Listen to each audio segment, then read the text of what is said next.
Chapter 700. And Lin faltered upon hearing this. Why was there bad news? Let's hear the good news first, he replied with an uneasy expression. The good news is that the Celestial Arch has agreed to exchange Spirit Stones for the 1,000 Possibility Box, and Emperor Changsheng has also agreed to exchange Spirit Stones for the 99-fold Extreme Heavenly Formation Disc, Lin Junjun said. Sure enough, and Lin was elated to hear this news.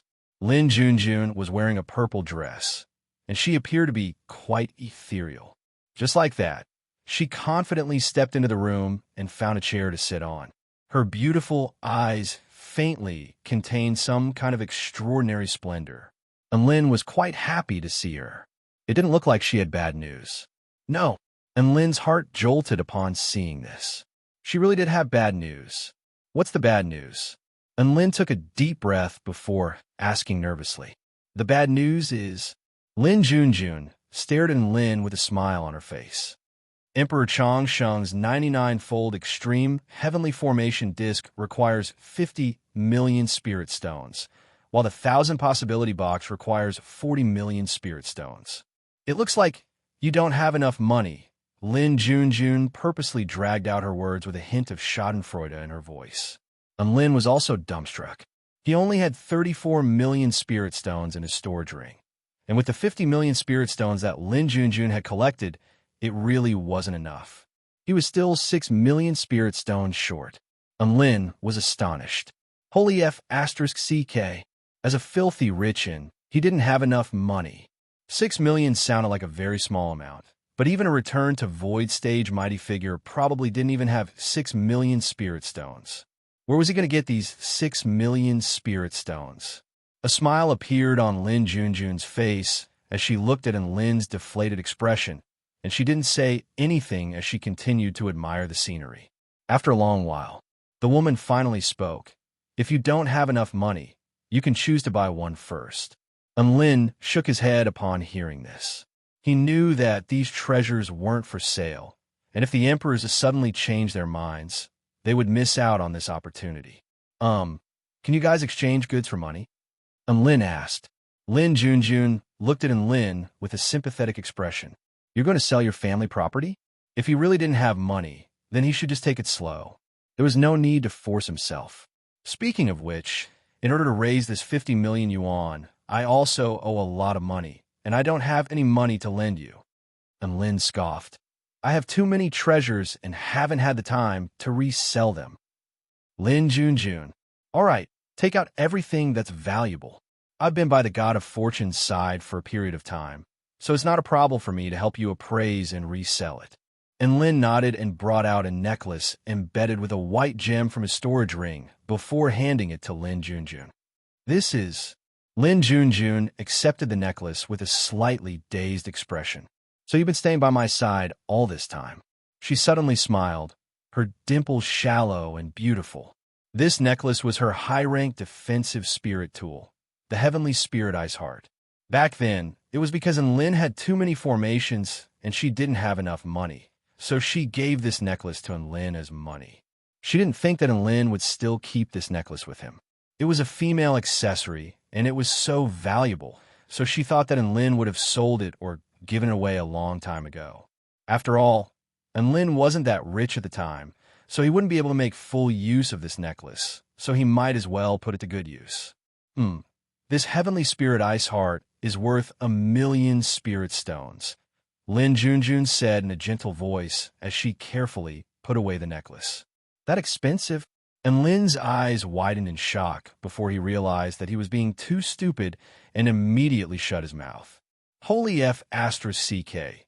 This was the first time he was complaining that the buyer was asking for too much. He really was the dumb son of a rich family. Lin Junjun pursed her lips into a smile and didn't take advantage of his sarcasm. Instead, she said with a serious expression, the price of this necklace has increased. And Lin, should he say, as expected of a piggy bank, there was still a shortfall of 5 million Spirit Stones. And Lin thought about it for a moment before bringing out 3 4th-grade Immortal Pill coupons and 1 3rd-grade Immortal Pill coupon. These were the rewards he had received for his nature-defying performance during the end-of-term examinations. He didn't think that he would have to pay them off again so soon. Lin Junjun's initial price was 2 million spirit stones, and Lin felt that this was a reasonable price, so he agreed.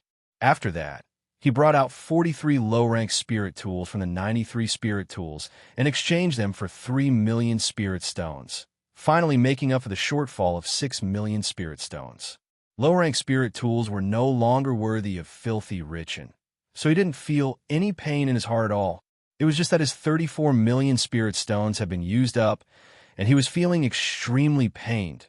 Right now, he could only hope that a spirit stone mine or something like that would appear in the divine mirror world. Lin Junjun continued to rush toward the Celestial Court's imperial palace within Lin's belongings. After a short while, she returned with 2 treasures that exuded extremely terrifying energy fluctuations in her hands. Here, this is the 1,000 Possibility Box. She handed an inky black, square-shaped box to Lin. Is it really that simple?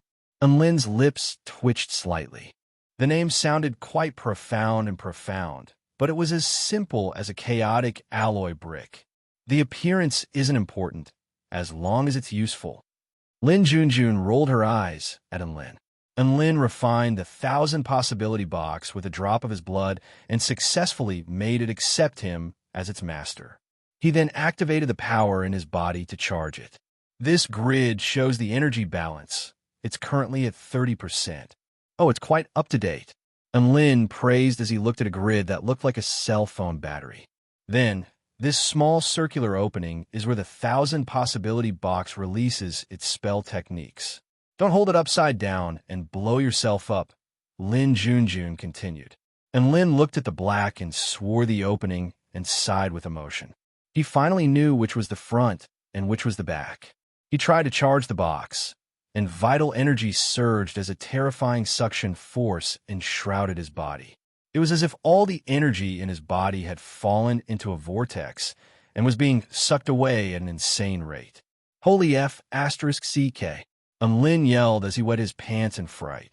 A few seconds later, all the energy in his body had been sucked dry, and cold sweat poured down his back as he stared at the ordinary-looking box in his hand. The energy balance on the box jumped from 30% to 35%. My energy is only at 5%. Lin was astonished. One had to realize that the energy within his body was perhaps even higher than that of a rookie return to Void Stage Mighty Figure. Even so, he was only at 5%. The amount of energy contained in this box was truly astonishing. Of course, this is a treasure that even a Dao integration stage true God can use. Lin Junjun spoke with a smug expression. That's right, this was an indication of just how bad *SS the 1,000 Possibility Box was. Ha! You're going to be my most powerful treasure from now on. Lin stowed the 1,000 Possibility Box into his storage ring with a joyful expression. Lin Junjun raised a hand, and a circular formation disc enshrouded in boundless light began to appear. Lin was instantly struck by a sense of boundless might at the sight of the formation disc. It was as if the sky had collapsed, the sun and moon had flipped, and the earth had crumbled. His heart began to palpitate involuntarily. This is Emperor Shang's 99-fold extreme heavenly formation disc. Lin Junjun flipped her hand over and said, "This is the formation diagram that came with it. Take it." Lin carefully stowed the formation disc into his storage ring. This was a top-notch treasure that was worth 50 million spirit stones. As for the formation diagram, he couldn't even be bothered to look at it. Chapter 701. Lin stowed away the 99-fold extreme heavenly formation disc and 1,000 Possibility Box before expressing his gratitude to Lin Junjun.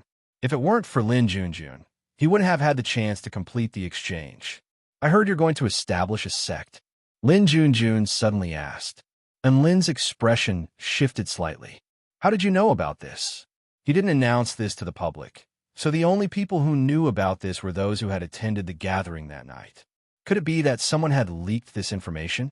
The Student Administration Office said that they were going to record the whereabouts of the students. Who would have thought that you would be able to poach 2 prodigies from the Celestial Court, Lu Qianhuan and Xianju? Lin Junjun looked at Enlin with a faint smile on her face. Enlin was a little dazed by her gaze, as if he were a child who had been caught doing something wrong. Thank God you still have a bottom line and didn't announce the establishment of your sect on campus. Otherwise, haha. Lin Junjun clenched her delicate fists and raised her chin. You know what I'm saying. Even if I can't hurt you, there will naturally be others who will. Enlin swallowed and forced a smile onto his face. I'm just establishing a sect for fun. Please don't take offense. Also, you have to explain this to your father. This was a very serious matter, but it was also a very serious matter. After all, he was poaching students from the Celestial Court, and he was poaching prodigies among prodigies. It was no exaggeration to say that this was a slap to the Celestial Thearcha's face. Hence, he had to do his best to convince his daughter. Lin Junjun inched her exquisitely beautiful face closer to Enlin's with a smile on her face. So you still know how to be afraid? Enlin was just about to speak when Lin Junjun spoke again. Are you still recruiting? I also want to go and have some fun. Of course, it's just a name only. I'm still a member of the Celestial Court. That's not a good idea, Enlin said with difficulty. What a joke. If he kidnapped the Celestial Thearcha's daughter, what would he do if the Celestial Thearch pursued the matter? Even if it was only in name, it was still a blatant provocation to the Celestial Court. Aside from that, he had another concern. What if Lin Junjun was a spy from the Celestial Court? That would be very king worrying. Oh, I see. Lin Junjun retreated a few steps and averted her gaze as she murmured, You won't be able to hide the fact that you've established a sect for long. Even if this cohort of graduates doesn't know about it, what about the cohort after that? You're so influential in the United University of Cultivation, so perhaps many of the graduating students will join the 4-9 Immortal sect. After losing so many elites, do you think our Celestial Court will act as if nothing has happened or applaud happily? Lin Junjun's eyes narrowed slightly, and a hint of her gentleness faded away as she appeared more capable and experienced.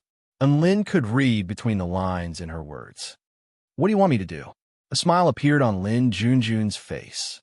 The Celestial Court can't bear to part with you. As long as you agree to join the Celestial Court, you can do whatever you want with the 4-9 Immortal sect.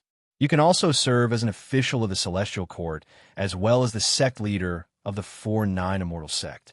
Of course, the Celestial Court won't order the 4-9 Immortal sect to do anything for any reason. Furthermore, the Celestial Court will nurture you to the fullest extent. You'll have access to restricted areas, mystic realms, mystic techniques, and all types of other benefits. And Lin didn't say anything. In all honesty, even the sect leader of the 4-9 Immortal sect had joined the Celestial Court. Could the sect really sever all ties with the Celestial Court? The answer was clearly no. However, it was a good thing that they didn't sever all ties with the sect. With an invisible backer, it would be a lot more convenient for the sect to do things. And Lin didn't want to part with the Celestial Court either. He had only touched the surface of the Celestial Court, and he hadn't even gotten a chance to learn more about it yet. So how could he leave so easily? Hence, Lin Junjun's conditions were exactly what Lin wanted. All right, I'll agree to your conditions. However, I can only serve as an official in the Celestial Court. And Lin nodded. A vibrant smile appeared on Lin Junjun's face upon seeing Lin agree so readily. Got it. Sect leader. Oh, right. I have a small request. What is it? I also want to join the 4-9 Immortal sect. I'll make you an outer sect elder. Thank you. An outer sect elder who doesn't have to do anything. All right. I'll make you an outer sect elder who doesn't have to do anything. TSK, how stingy. After bidding farewell to Lin Junjun, and Lin continued to recuperate. His body had just been completely depleted by the 1,000 possibility box, so he had to replenish his energy. Thus, another day passed by in a daze with Shui Zhantian in his arms. Urgent knocks suddenly sounded on the door. Knock, knock, knock, knock. These were completely unrepetitive and self-indulgent knocks. Coming, and Lin opened his eyes and walked toward the door. This kind of noisy knocks clearly didn't belong to a woman like Lin Junjun, who was known for her rhythmic knocks. He opened the door to find a beautiful woman standing outside with a vibrant and enchanting smile on her face. "Let's go and Lin." "All right, I'll call Dubai, Tina, and Xiao Zhe." This was Lu Qianwan. It was time for them to find a suitable location for the sect. And Lin leaped onto his dog and flew toward the teleportation spell formation in the university with Lu Qianwan. The Kingdom of the Nine States is so big. Which state should we go to first? Lu Qianwan turned toward Lin. Stone Dragon State, Wind Plain State, Purple Star State, Gem State, Thunder State, Spirit Sword State, Ancient Void State, Heavenly River State, and Baihua State. The four great sects are too powerful, so we'll skip them for now, and Lin replied. Lu Qianwan nodded. Then let's skip the mythological beast sects Stone Dragon State, the 10,000 Spirits Immortal sects Wind Plain State, the Heavenly Sword sects Ancient Void State, and the Vermilion Bird sects Baihua State for now. What we want is stable development, so let's skip the states with more battles. And Lin nodded. The Gem State, which is next to the Dark Marshlands, and the Heavenly River State, which borders the Ant Tribe. That leaves only the Purple Star State, the Thunder State, and the Spirit Sword State. The Purple Star State is in the northeastern region of the Kingdom of the Nine States, and Su Qinyan's Green Wood Imperial family is also there. Would that be more convenient for us? Lu Qianwan asked, and Lin's eyes lit up upon hearing this, and he nodded. All right, let's go to the Purple Star State first. Thus, the two of them chose a teleportation spell formation that would take them to the Purple Star State and officially began their journey to establish their sect. At the same time, in the easternmost region of the Purple Star State, on a vast expanse of scorched earth where not even a single blade of grass grew, the black earth was squirming as if it were a living creature. An indistinct, singing voice blew over thousands of kilometers like a gentle breeze, but the source of the voice was nowhere to be found. It was as if the voice had existed between heaven and earth for a very long time, and there was no end to it. A woman in a flowing white robe strolled over the scorched earth with a nostalgic expression on her face. Purple Star, I'm back. Chapter 702. The Purple Star State was the most technologically advanced state in the Kingdom of the Nine States. And Lin rode on Dubai's back and arrived at this state for the second time. He couldn't help but click his tongue in wonder at the sight of the skyscrapers in the city, as well as the vehicles that fuse technology and cultivation together. Wow, Jine and Lin, the human civilization here is so similar to the human civilization in our divine mirror world. Tina's green eyes glowed with excitement as she looked down at the steam train that was hurtling through the air.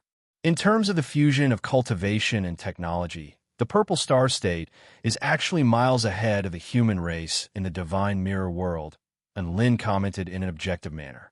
He thought about it for a moment before deciding to make a voice transmission. Hello, classmate and Lin. Why are you sending me a voice transmission? A mellow voice sounded.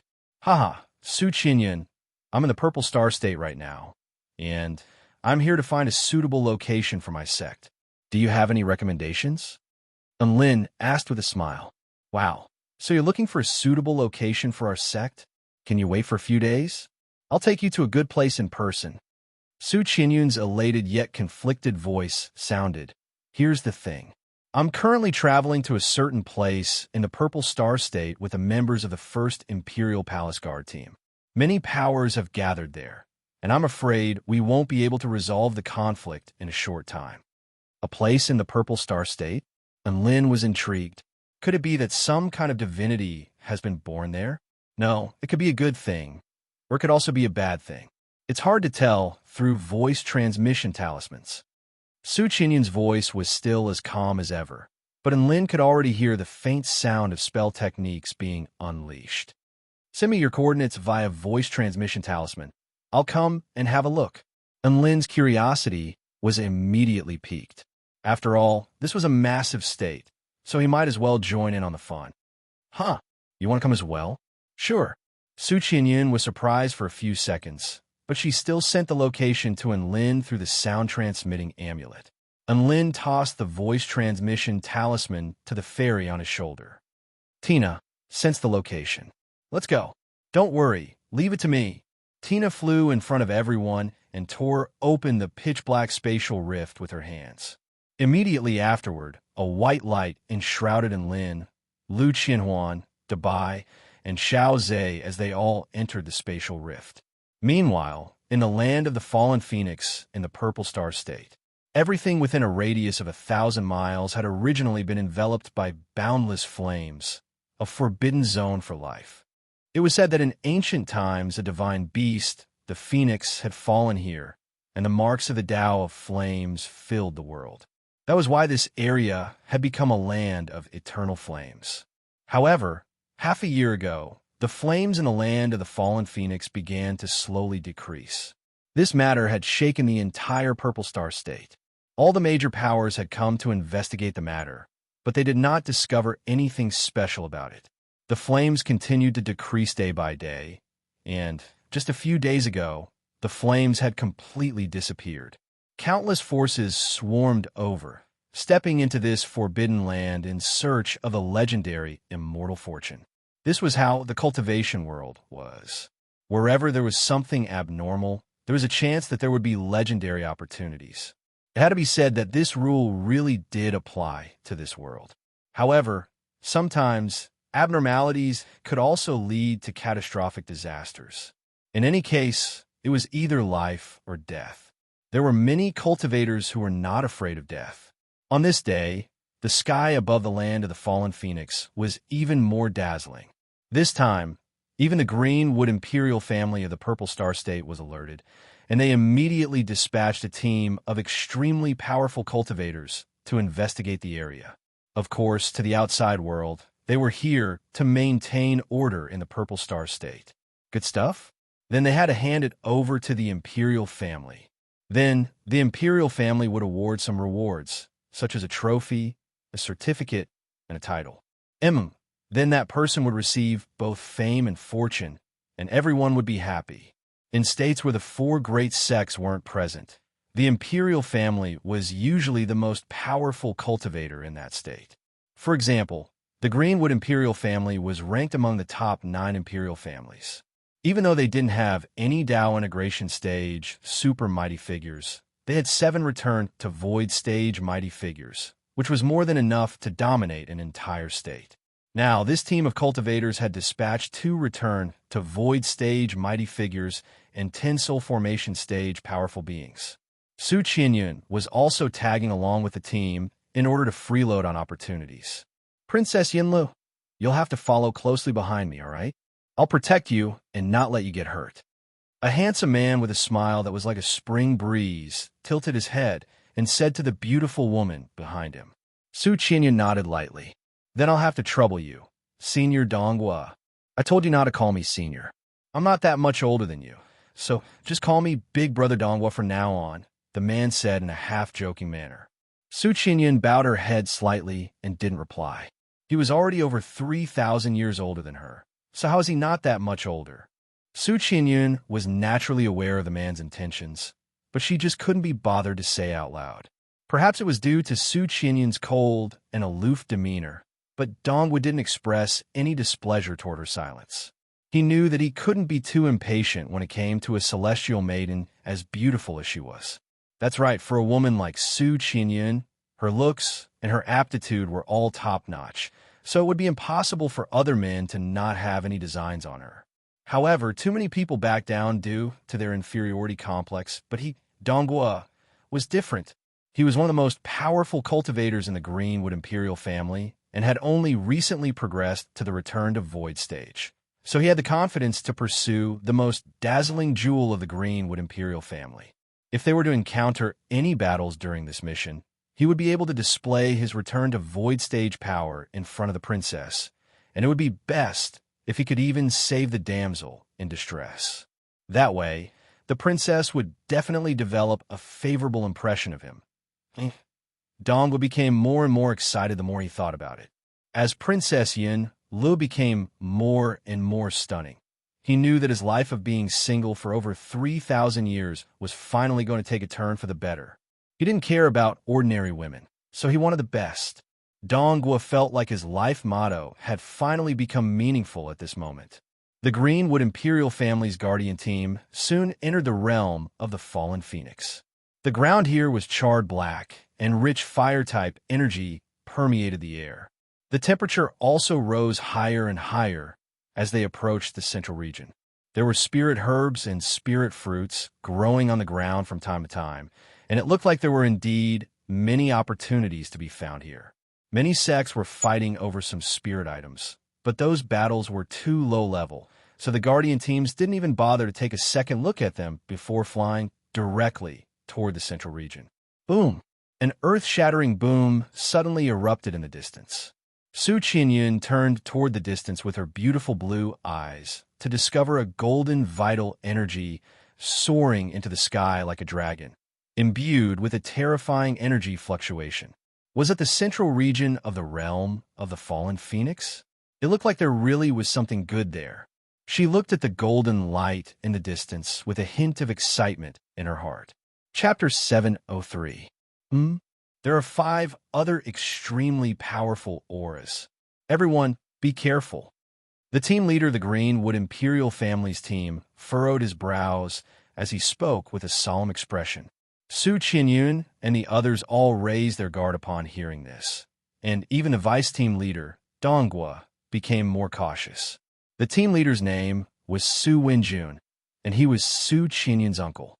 He was an extremely powerful return to Void Stage mighty figure of the Greenwood Imperial family, and everyone respected him as their leader. Everyone soon arrived at the center of the realm of the fallen phoenix.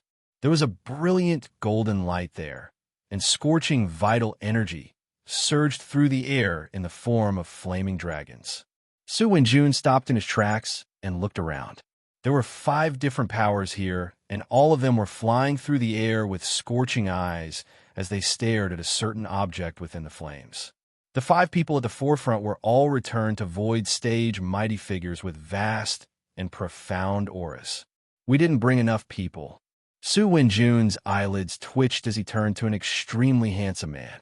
Xin, tell the Imperial family to see if they can summon 1 or 2 more return to Void Stage mighty figures to support us. Yes, the man replied respectfully before immediately making contact. Cold sweat began to pour down Dong's forehead as he looked at the 5 return to Void Stage mighty figures. The Heavenly Demon Sect, the Flying Divine Sect, the Red Building Valley, the Life Harvesting Sect, the Frosty Sun Immortal Sect. They're all top-rate sects in the Purple Star State.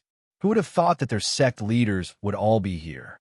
These sect leaders were all renowned return to Void Stage mighty figures, and Donghua did a quick calculation to find that he wouldn't even be able to defeat a single one of them. After all, he had only just progressed to the return of Void Stage, so he could only bully those who were 1 cultivation base lower than him. Were they weak? No. These return to Void Stage mighty figures who could crush Soul Formation Stage mighty figures definitely couldn't be considered weak. Furthermore, he was confident that he would become more and more powerful in the future, and one day, he would be able to rival or even surpass all of these sect leaders. If he didn't have a Tao heart like this, then he should just give up on the path of cultivation. Second Imperial Uncle. Imperial Father has said that the only return to Void Stage mighty figure that can be mobilized in time is Great General Long Kuei. The extremely handsome man replied. Su Wenjun nodded. It was always a good thing to have 1 more combat force.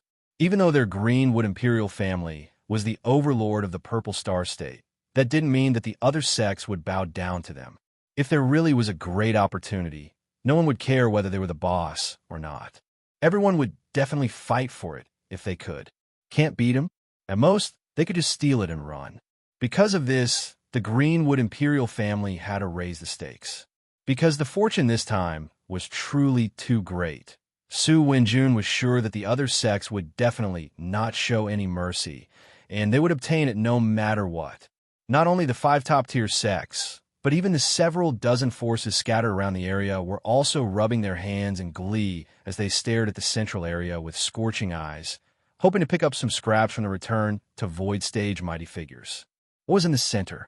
What was it that made cultivators of the Tao body stage, spirit nurturing stage, and soul formation stage, so willing to brave the pressure of return to void stage mighty figures, even risking his life to fight for it. It was an egg, a golden egg that was imbued with an extremely rich life force energy. For such an egg to appear in the center of the realm of the fallen phoenix, and for the flames to be extinguished, everyone had a rough idea of what this entailed. The death of the phoenix? Have you ever heard of rebirth of a phoenix? This was a F***king living example, and everyone's breathing accelerated. If anyone could get that egg and wait for the phoenix to give birth to it and make the phoenix call him daddy, then he could make everyone call him daddy. Then why didn't all of them enter the area? That was because the flames around the egg were extremely terrifying, and they were imbued with the power of the divine Tao left behind by the phoenix upon its death. Even returned to void stage mighty figures didn't dare to come into contact with this power for fear of being incinerated into nothingness. Are we just want to wait here? What if the phoenix breaks out of its shell and becomes too powerful for us to resist? What should we do then? Su Qinyun was a little uneasy. One had to realize that the mythological beast, the phoenix, was at the Tao integration stage when it died. Even though its power would be greatly reduced upon its rebirth, what if the reduction wasn't enough? If that happened, wouldn't it be very tragic for all of them to be killed by the phoenix? Don't be afraid, Princess Yunlu. I'll protect you with my life. Dongwu turned to Su Qinyun with a warm smile. Su Qinyun, don't worry, Su Wenjun said. Every time a phoenix is reborn after death, its cultivation base will drop drastically. According to ancient records, the last time a phoenix died was 300,000 years ago. During that rebirth, it was only at the spirit nurturing stage, and it was captured by the mythological beast sect in the end. So our main problem is the flames that are imbued with the power of the phoenix's Tao integration stage? Su Qinyun asked. That's right. We can only wait and see. I have a feeling that another upheaval is going to take place in this world, Su Wenjun said with a grave expression. The golden egg was enshrouded in layers of terrifying flames, striking everyone with an instinctive sense of peril. Aside from the Greenwood Imperial family, the sect leaders of the other 5 sects clearly didn't have the time to converse or mock them. All of them seemed to be accumulating strength while waiting to make a move, and they were waiting for the moment the situation turned for the better so that they could launch a preemptive strike. Boom! Heaven and earth tremored violently. Immediately afterward, the flames in the sky suddenly transformed into a sea of flames that spread outward. The surrounding temperature was instantly elevated to an extremely terrifying level, and many cultivators of the Tao body stage let loose a few blood-curdling cries before their skin turned bright red from the scorching heat, and they collapsed to the ground in unconsciousness. Dongwu instantly appeared before Su Qinyun, leaving her with a majestic back before turning to her with a warm smile on his face. Don't be afraid, Princess Yunlu. No matter what happens, I'll protect you with my life. Run, someone roared. Dongwu was just about to respond with a cold smile when he discovered that it was Su Wenjun who had roared. He faltered slightly before seeing the flames of the divine Tao revolving around the golden egg transform into a series of flaming dragons and flaming phoenixes that pounced toward the surrounding cultivators. When the flaming phoenixes pounced toward a small sect, instantly incinerating one soul formation stage cultivator, a dozen or so spirit nurturing stage cultivators, and over 100 Tao body stage cultivators. At the same time, a burst of energy imbued with life essence began to flow toward the golden egg. This is a blood sacrifice? Dongwu faltered slightly upon seeing this. At this moment, one of the flaming dragons imbued with the power of the divine Tao had already opened its cavernous mouth before pouncing toward the Greenwood Imperial family cultivators at an extremely terrifying speed. What are you all standing around for? Run! Su Wenjun roared as he summoned a round shield in front of everyone. However, the terrifying flames instantly tore the round shield apart, and Su Wenjun threw up a mouthful of blood as he stumbled back in retreat. Dongwu almost pissed his pants. Even Su Wenjun had been severely wounded by that attack, so wouldn't he be incinerated into nothingness if he were to face it head-on? At this moment, the flaming dragon, imbued with the power of the divine Tao, raised its head again before pouncing toward the green wood imperial family cultivators. "Run!" Dong was screamed as he turned around and fled. His body transformed into a gust of wind as he overtook the green wood imperial family cultivators and took the lead. At a time like this, he couldn't care less about the lives of others. Princess Yunlu? Stop messing around. If he were to die, what would be the point of Princess Yunlu having a good impression of him? He had finally progressed to the return to void stage. How could he just die here? Roar!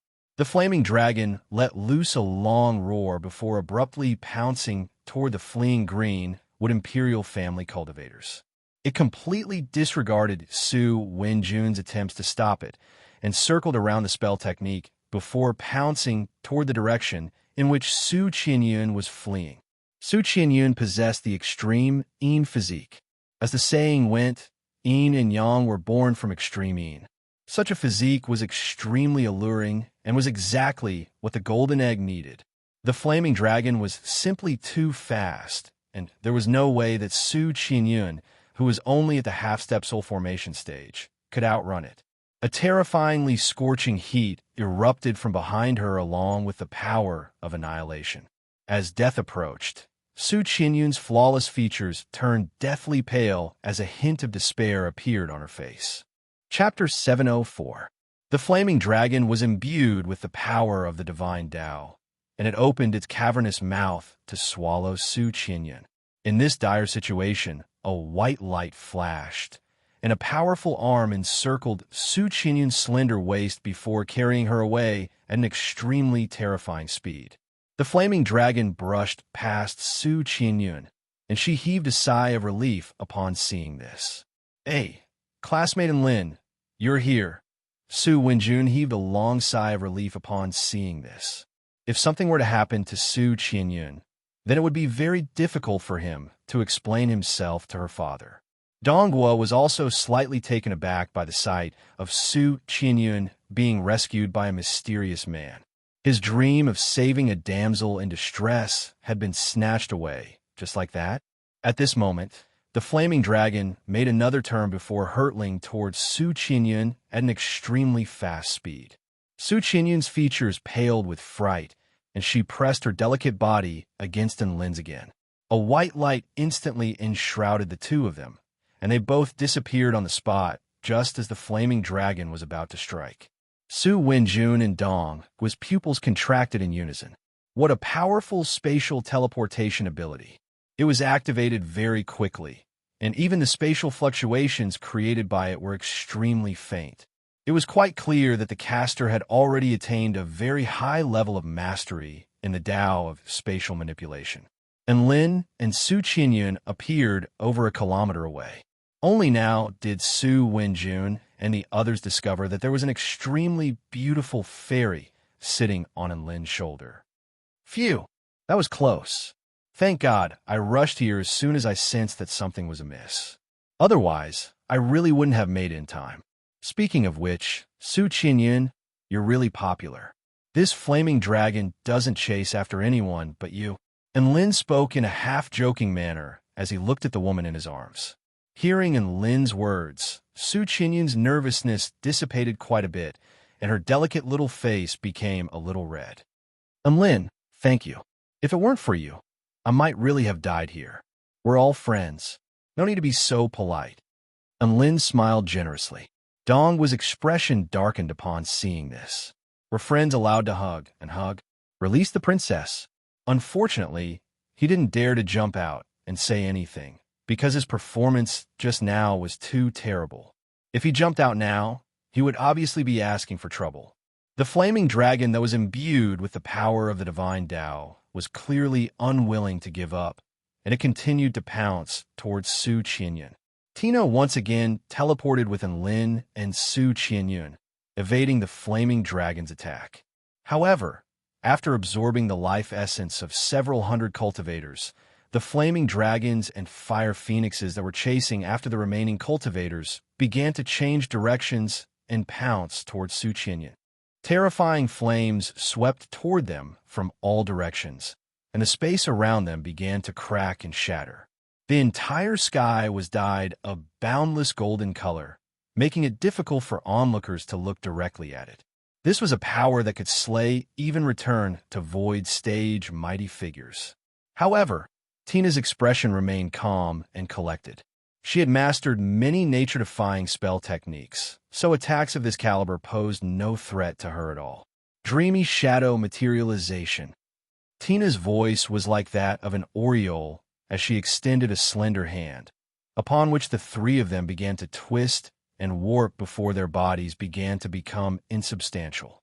Rumble, flames incinerated the heavens and engulfed everything within a radius of several kilometers.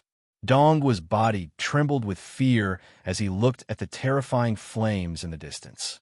The extremely handsome man let loose a loud cry. However, in the next second, Enlin and Su Qianyun reappeared several kilometers away, completely unscathed. Phew, it's so hot. Enlin heaved a long sigh of relief before turning to look at the woman in his arms. You're not too hot, are you? Su Qianyun shook her head, and then nodded lightly as a blush appeared on her snowy white face. The extremely handsome man gave him a thumbs up from afar. As expected of my brother-in-law, it wasn't that he didn't want to go and save Su Qianyun, but he would only be a burden if he went. At this moment, Enlin descended from the sky and saved his little sister like a peerless hero. He was ecstatic upon seeing this, and he couldn't even be bothered to maintain his composure as a prince anymore. He approved of this marriage. Dong's eyes widened upon hearing this, and he felt as if he had been struck by a bolt of divine lightning as a dumbstruck expression appeared on his face. What was going on? Su Xian's brother-in-law. Wasn't Su Xian Su Qianyun's brother? Could it be? Dong's heart sank. He had been single for over 3,000 years, and he had clearly thought that he had found his true love. Why? No. He suddenly came to a realization. He held a high position in the Greenwood imperial family. So if Su Qianyun already had a Dao partner, how could he not have heard of this news? Su Xian must have been the one calling her out for no reason. Dong's mind churned as a vast amount of flames imbued with the power of the divine Dao continued to sweep towards Su Qianyun. However, in the face of Tina's unfathomable spell techniques, it was as if the flames were being toyed with, and they were all evaded. That's so powerful. Just who is that fairy? Su Wenjun stared at Tina with astonishment on his face.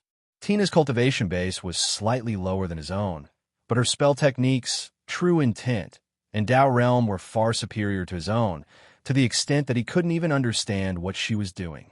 Not only Su Wenjun, but the 5 first-rate sects of the Purple Star State, as well as a few other sects, all turned toward Enlin and the others with astonishment etched on their faces. A portion of their firepower had already been drawn away by Su Qianyun, and they had been diverted elsewhere. However, what was even more terrifying was that even though Su Qianyun had drawn away most of the firepower, Tina was still able to help Su Qianyun evade the flames with ease. Even though the flames were a little clumsy and sluggish, they were still flames imbued with the power of the divine Dao. Even returned to void stage mighty figures would be severely wounded by these flames. However, that fairy was able to deal with the sea of flames created by the flaming dragon and the flaming phoenix with ease.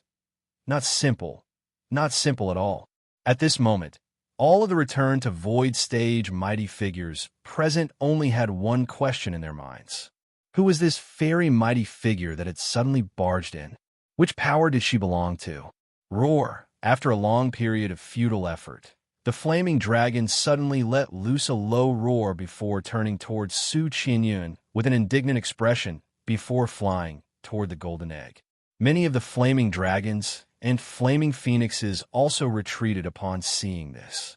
Many of the powerful beings from the other sects were dumbstruck upon seeing this. Holy F *CK. She had a bunch of divine Dao flames running around in circles and forced them to give up on their own accord. Many of the cultivators were struck by a sense of awe and veneration upon seeing this. Not only did the divine Dao flames chasing after Su Qianyun begin to return, But all of the divine Tao, flames, chasing after the other sects also began to converge toward the golden egg. All of the fleeing powerful beings heaved sighs of relief upon seeing this. The realm of the fallen phoenix had been reduced to a state of complete disarray.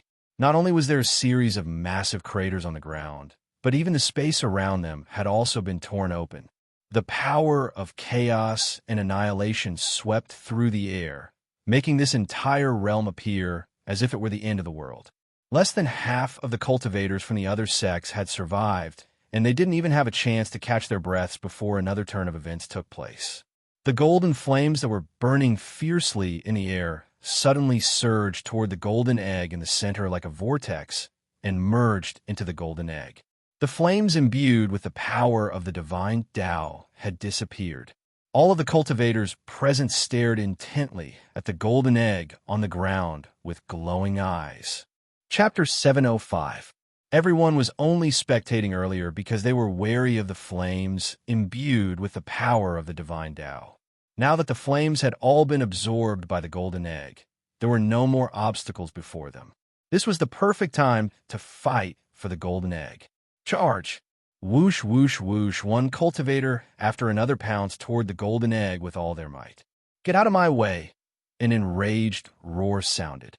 A series of flying swords materialized from water vapor imbued with extremely fearsome power tore through the air, instantly puncturing a dozen or so cultivators up ahead. Old Demon Yulang, how dare you kill my sect disciples? The sect leader of the life-harvesting sect, Duan Hunzi, glowered at the leader of the heavenly demon sect. He waved a hand through the air, and an ethereal silver saber materialized from his divine intent pierced through heaven and earth before crashing down upon Taoist Yulang. Taoist Yulang laughed heartily as he clenched his hands into claws. An ancient wolf that was several thousand feet tall appeared behind him, exuding a divine aura. The wolf reached out with its claws that could cut through anything and tore at the silver heavenly blade. Boom! The battle between the two returned to void stage mighty figures shook heaven and earth. At the same time, Bai Pengzi of the Flying Divine Sect and Celestial Maiden Fei Ing of the Mao Valley, Shuang Yukong of the Frosty Sun Immortal Sect, and Su Wenjun of the Greenwood Imperial Family also engaged in battle. All of them knew that the only threats they posed were the return to void stage competitors. Of course, the powerful beings from the other powers weren't just standing around either. They had a chance to reap the benefits when the mighty figures clashed. Many powerful beings of the spirit-nurturing stage and soul formation stage charged toward the golden egg as they battled. The cultivators at the forefront were often ambushed and killed by the cultivators behind them. And once the ambushers reached the forefront, they would only be able to laugh for a few seconds before they were engulfed by countless spell techniques. Whoosh! An extremely domineering streak of golden light flew toward the golden egg at an extremely fast speed, breaking through countless spell techniques to reach the forefront of the group. Haha, this phoenix egg is mine now. A man with an indestructible body that flickered with golden light appeared on his face, and a victorious smile appeared on his face. The Diamond Monarch was the leader of a large sect in the Purple Star State, the Vajra sect. His cultivation base was at the Soul Formation Pinnacle stage, and he possessed an extremely fearsome diamond body that allowed him to ignore almost all attacks from Soul Formation stage powerful beings. Because of this, he became the man closest to the golden egg. However, when he was less than 1,000 feet away from the golden egg, frost and snow suddenly enveloped the world. Everything seemed to have slowed down. It was not an illusion. It was real. Everything that entered that area became extremely slow, including the man called King Kong. The Vajra Monarch's eyes widened as he felt his body becoming slower and slower. Before he could react, a sharp blue light pierced his chest. Dang! The blade collided with the diamond body, and a sharp screech resounded through the sky. Then, under the Vajra King's horrified gaze, the sharp tip of the sword stabbed the same spot on his chest a dozen times in an instant. The blue sword light penetrated his chest, causing golden blood to burst out. The cultivators behind them accidentally stepped into the strange frost snow domain, and their speed also suddenly slowed down. Then, they were swept up by the terrifying sword light and were forced to retreat with heavy injuries. Who is it? The Vajra King unleashed a mystic technique in retreat, and only then was he able to evade that terrifying killing technique. All of the other cultivators also faltered in their footsteps as they stared at the golden egg with bewilderment. Could it be a return to Void Stage mighty figure who was able to instantly wound the Vajra King? An exquisitely beautiful woman wielding a great ice immortal sword emerged from the frost snow domain. In that instant, a terrifying sword intent soared into the heavens. 4-9 Immortal Sect, Sword Pavilion, Lucianwan. 4-9 Immortal Sect? What the hell is that? The Vajra King was dumbstruck. Not only him, but all of the powerful beings from the other sects were also completely perplexed. They had clearly never heard of this sect before. A mere soul formation stage, Sword Cultivator dares to stand in our way? You've overestimated yourself. An awe-inspiring voice suddenly sounded. Bai Pengzi, who had been battling celestial maiden Fei Ying, suddenly found an opportunity to attack the golden egg. His body transformed into a white bird, and he abruptly charged into the frost snow domain, instantly tearing the domain apart. A pair of sharp golden claws glowed with a golden light as he aimed them at the golden egg, as if he were determined to get his hands on it. It was also at this moment that a gargantuan, inky black tail appeared in the air before sweeping violently toward the oncoming Bai Pengzi. The terrifying power imbued by the tail flattened the space around it as inky black spatial rifts began to appear. Boom! The clash between the two swept up destructive gale-force winds in a radius of several dozen kilometers. PFFF. The white bird threw up a mouthful of blood as it was knocked flying for over a kilometer. Gasp! Everyone's eyes widened as they drew a sharp intake of breath. Bai Pengzi was a return to Void Intermediate Stage mighty figure, but someone was able to wound him with a single strike. This power was far too astonishing. However, they were all completely speechless as they turned toward the golden egg. A black dragon over 10,000 feet in length circled in the air, and its black scales engulfed the sunlight, casting heaven and earth into darkness as a terrifying dragon might erupted forth, threatening to collapse the heavens. Some of the weaker cultivators were even struggling to stand up straight upon seeing this. Why is the Dragon Court of the Eastern Seas interfering? They sure have hidden themselves well. Bai Pengzi forcibly stabilized his injuries as he stared at the black dragon above the golden egg with astonishment on his face. To be able to appear in that space without them noticing, they had to have been hiding there for a while. Could it be that they had been lying in ambush when they were chased away by the divine Tao flames? Dragon Court of the Eastern Seas? TCH, don't compare me to those idiots. I'm the Shao family's primordial dragon tribe. The black dragon's ferocious might erupted, and its voice was like a clap of thunder, sending tremors running through the hearts of all the surrounding cultivators. The primordial dragon tribe was a title that suggested that they had a powerful backer. Their terrifying power and powerful background made all of the weaker cultivators stand rooted to the spot, and none of them dared to approach them. Oh, right. I'm now Xiao Zhe of the Dragon Pavilion of the 4-9 Immortal Sect. Bai Pengzi's pupils contracted. 4-9 Immortal Sect? All of the other powerful beings drew another sharp intake of breath upon hearing this. It was the 4-9 Immortal Sect again. Lu Qianwan's appearance had only made them a little familiar with this sect that had suddenly appeared, but Xiao Zhe's appearance had made this immortal sect even more prominent. One had to realize that all of the sects in the Purple Star State could be referred to as top-rate sects as long as they had returned to Void Stage mighty figures among their ranks. The Heavenly Demon Sect, Flying Divine Sect, Red Building Valley, Life Harvesting Sect, and Frosty Sun Immortal Sect were all such sects, and they were all renowned sects on the entire Taichu continent. However, this 4-9 Immortal Sect that had suddenly appeared also had a return to Void Stage Primordial Dragon Tribe mighty figure among their ranks. Just as everyone was feeling a little dazed, An imperceptible energy fluctuation suddenly swept forth near the golden egg. Immediately afterward, a handsome man appeared, and he stared at the egg with a scorching light in his eyes. "Brother, you can't do things like stealing chickens and dogs." And Lin suddenly appeared before the man, and he looked at him with an extremely calm expression. This man was none other than Dongguo of the Greenwood Imperial family.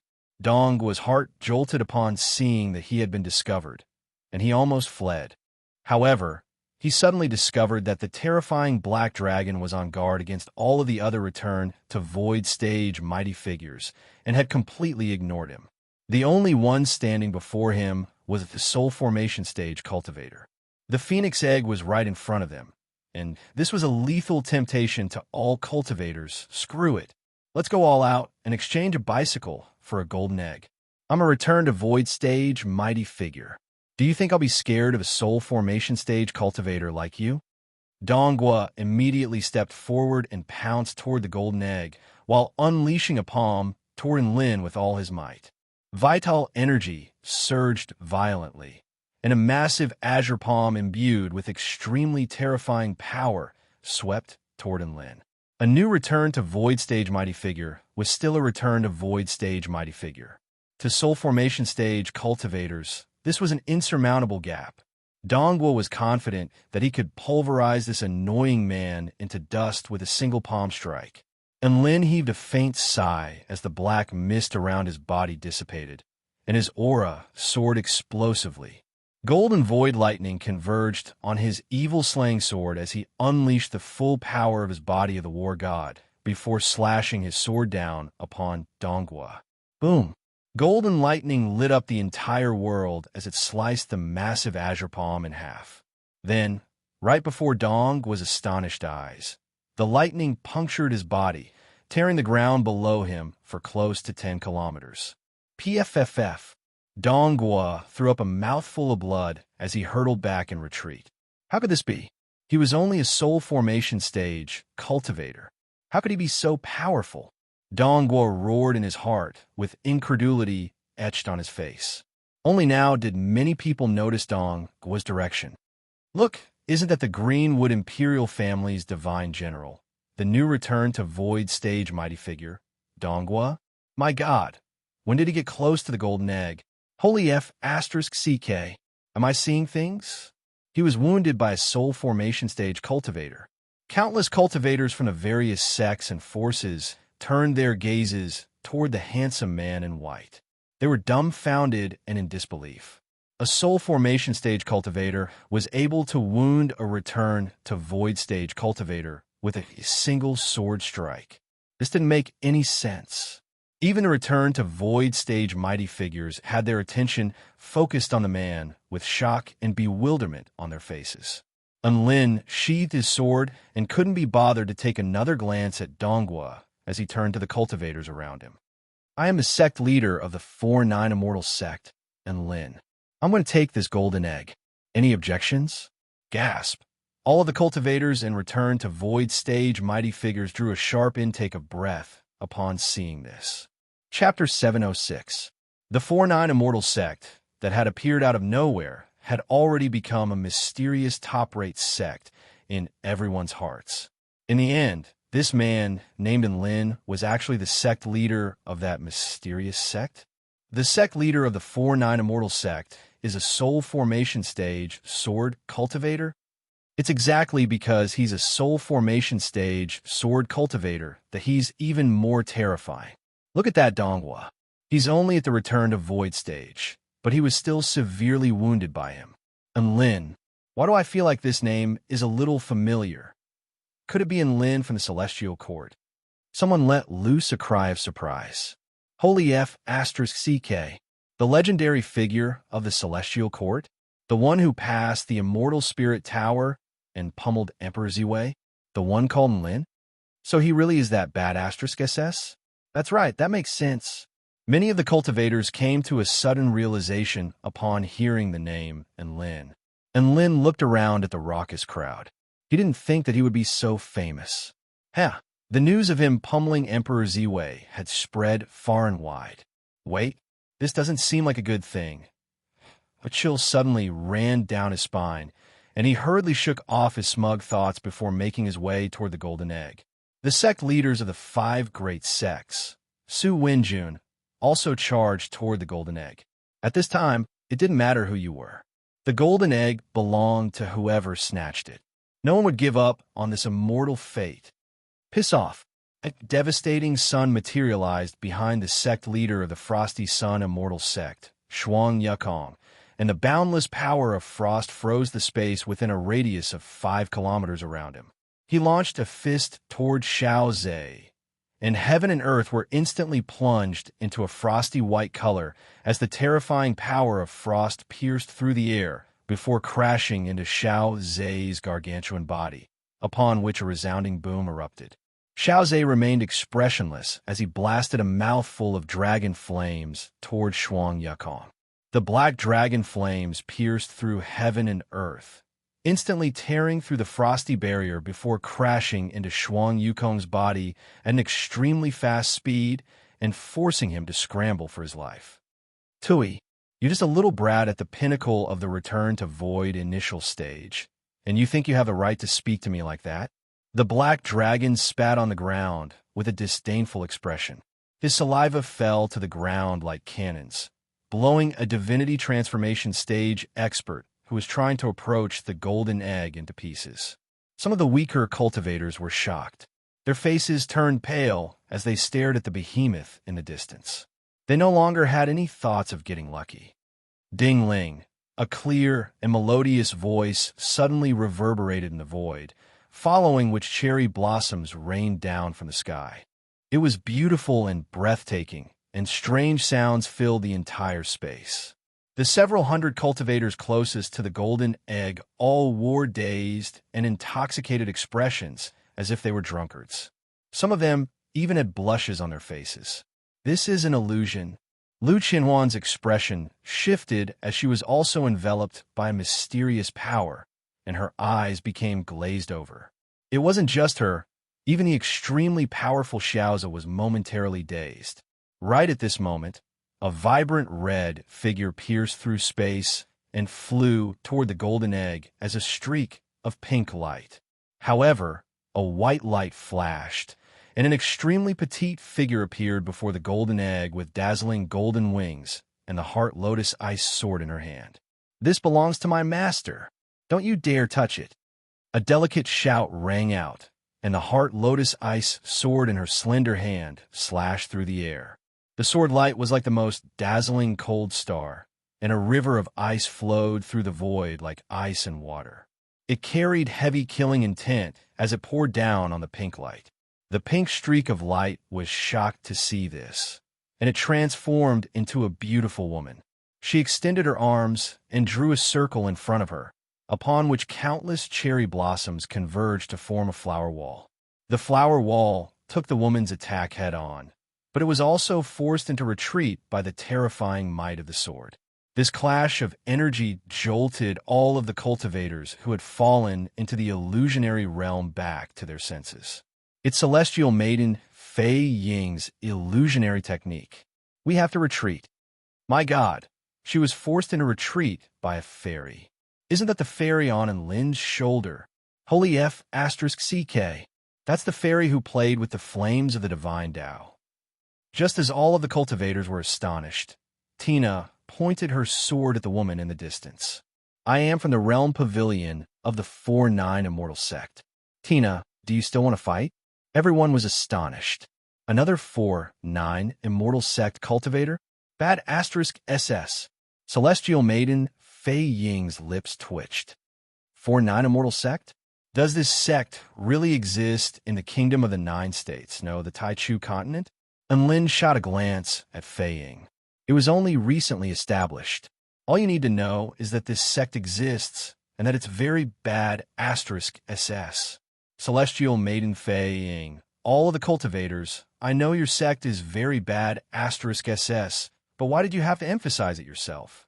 You're the sect leader. You can't embarrass yourself. Daoist Yulang and Duan Hunzi also launched attacks toward the golden egg, but they were all kept at bay by Xiao Zhe. Xiao Zhe was extremely powerful, and he could easily take on 3 or 4 return to void stage mighty figures at once. Meanwhile, Donghua had been scared witless by Lin's sword strike. Su Wenjun had initially wanted to join the fight for the egg, but he paused momentarily before heaving a forlorn sigh. It looks like we've lost the battle. That's right, the disparity in power between the two powers was simply too wide. The primordial black dragon was peerlessly domineering, and he was able to take on 3 enemies by himself. The little fairy was extremely unpredictable and specialized in dispelling spell techniques. How were they supposed to fight for the egg? Rather than engaging in a battle of life and death, they might as well spare some face. After all, they were the ones who had saved Su Qinyun, so there was really no need for them to fall out with one another. As for what Donghua had done, that only represented his own stupidity, and it had nothing to do with the imperial family. Su Wenjun pondered for a moment before deciding on a course of action and choosing to watch from the sidelines. It was also at this moment that a white figure charged toward the golden egg before pouncing on it with its mouth. Everyone was shocked, once again, as they stared blankly at the figure that had suddenly appeared. 4-9 Immortal Sect, Mythological Beast Pavilion, Dabai enters Woof. Dabai raised his head with a majestic expression as he held the golden egg in his mouth. All the cultivators, even a dog from the 4-9 Immortal Sect, was this bad? *SS? All of the other return to void stage mighty figures were astonished, but they were focused on different things. They had discovered a crucial point, and that was that a spell technique that could conceal even a dog of the spirit-nurturing stage was the truly terrifying aspect of this spell technique. One had to realize that they hadn't discovered Dabai even after battling for so long. Of course, this was all thanks to Tina's heaven-defying divine technique. Everyone had yet to recover from their shock. Another exquisitely beautiful woman who was like a celestial maiden under the moon appeared. She was a little nervous, but also a little excited. 4-9 Immortal Sect, Moon Pavilion, Su Qinyun. Please guide me along. All the cultivators, Dong, Su Wenjun. At this moment, all of the Greenwood Imperial family cultivators felt as if 10,000 mythological beasts were stampeding over their hearts. Holy F***CK. There's a traitor among us. Chapter 707. All of the Greenwood Imperial family members were dumbstruck. They knew that Su Qinyun had a close relationship with Lin and the others, but never would they have thought that she was also a member of the 4-9 Immortal Sect. Didn't she see how the 4-9 Immortal Sect stole our egg? Was she trying to make a stand now? Su Wenjun slapped his forehead and heaved a forlorn sigh. Sigh. Princess Yin was grown up. Why is she siding with an outsider now? She's far too naive. At this moment, the handsome man waved at Lin from afar. Brother-in-law, brother-in-law, I'm Su Xin. Do you remember me? I'm her brother-in-law. Su Wenjun almost threw up a mouthful of blood upon seeing this. Lin raised his head to look at the familiar face. It's him. That's the brother-in-law who begged me to pursue his sister. Tui. Don't call me brother-in-law. Is the 4-9 Immortal Sect still recruiting? I want to join them too. Su Xin continued to wave excitedly. All of the Greenwood Imperial family cultivators swayed as they stared at Su Xin in shock. Su Wenjun drew a sharp intake of breath. Your Highness, please be careful with what you say. Lin was also dumbstruck for a moment before replying, I'm not recruiting. We'll talk about this later. At this moment, Dabai had already run over to Lin with the golden egg in his mouth. Lin caught the egg and began to inspect it carefully. The golden egg was oval in shape with a diameter of 20 centimeters. It could probably be held in a pair of hands. It was so small, so the baby it gave birth to wouldn't be very powerful. However, the aura of life that the golden egg inadvertently released was extremely terrifying, as if it was nurturing some kind of ancient beast that could shatter stars and step through the void, causing one's heart to involuntarily tremble. He tried to put the golden egg into his storage ring, only to find that he couldn't. That made sense. This was a highly intelligent life form, so a storage ring wouldn't be able to contain it. Lin picked out an intermediate-rank spirit tool, the White Fox Divine Box, which was imbued with the ability to nurture spirits and protect realms. To put it in simpler terms, It was an extremely high-quality backpack. Not only could it give birth to the baby, but could also protect the baby from impact. He put the golden egg into the white fox divine box and carried it on his back like a backpack. Kids, let's call it a day. And Lin was obviously in a good mood.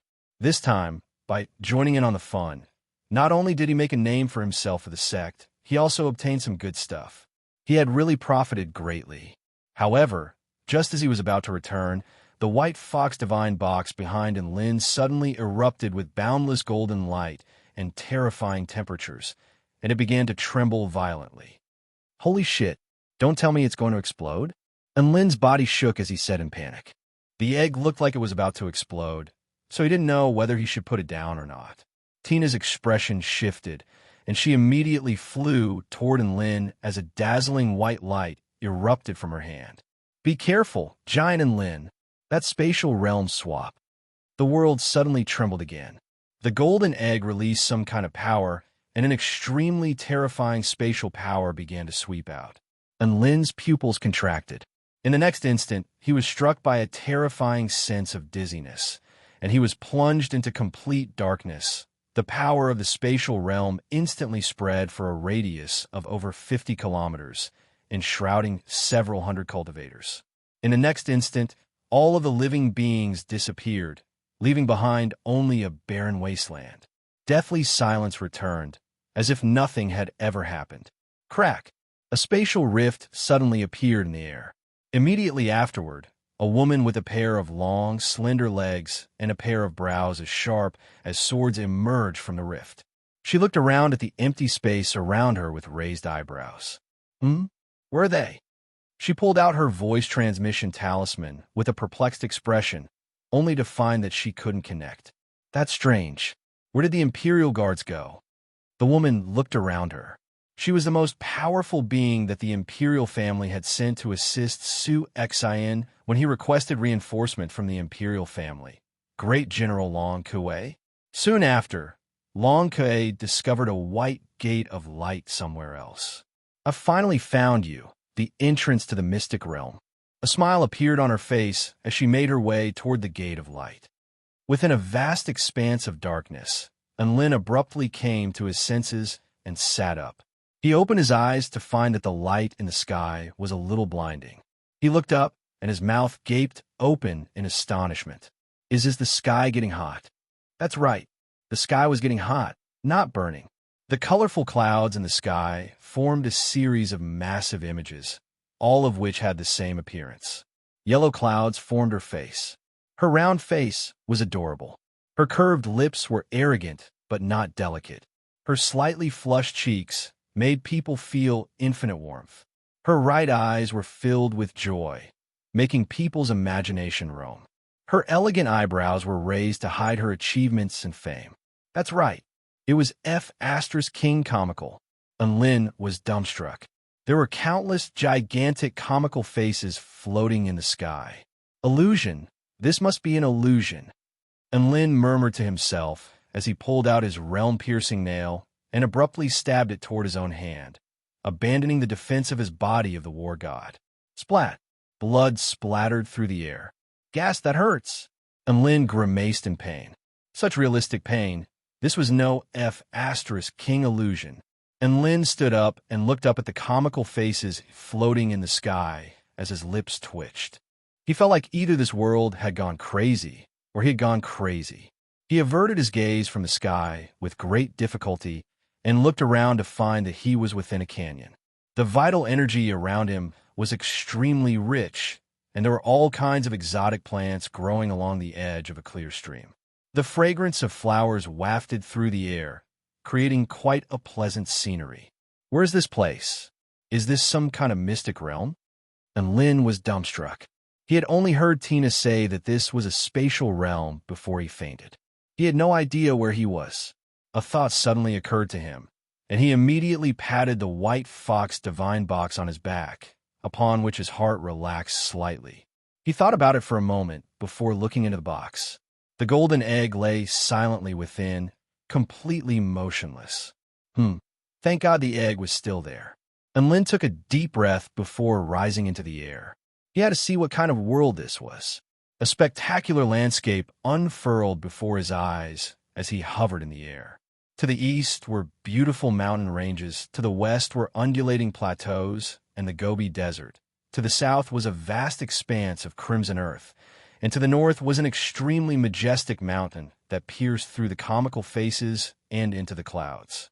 "It's so big." Lin stared at the boundless landscape before him with astonishment. He turned his gaze down to discover that the canyon beneath his feet was part of a gargantuan diagram.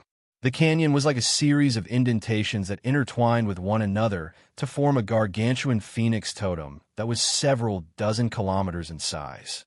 An ancient and primordial aura emanated from the totem on the ground, striking fear into the hearts of all onlookers. Is this the work of the gods, or is it the work of an external force? What does it entail for such a gargantuan phoenix to appear on the ground?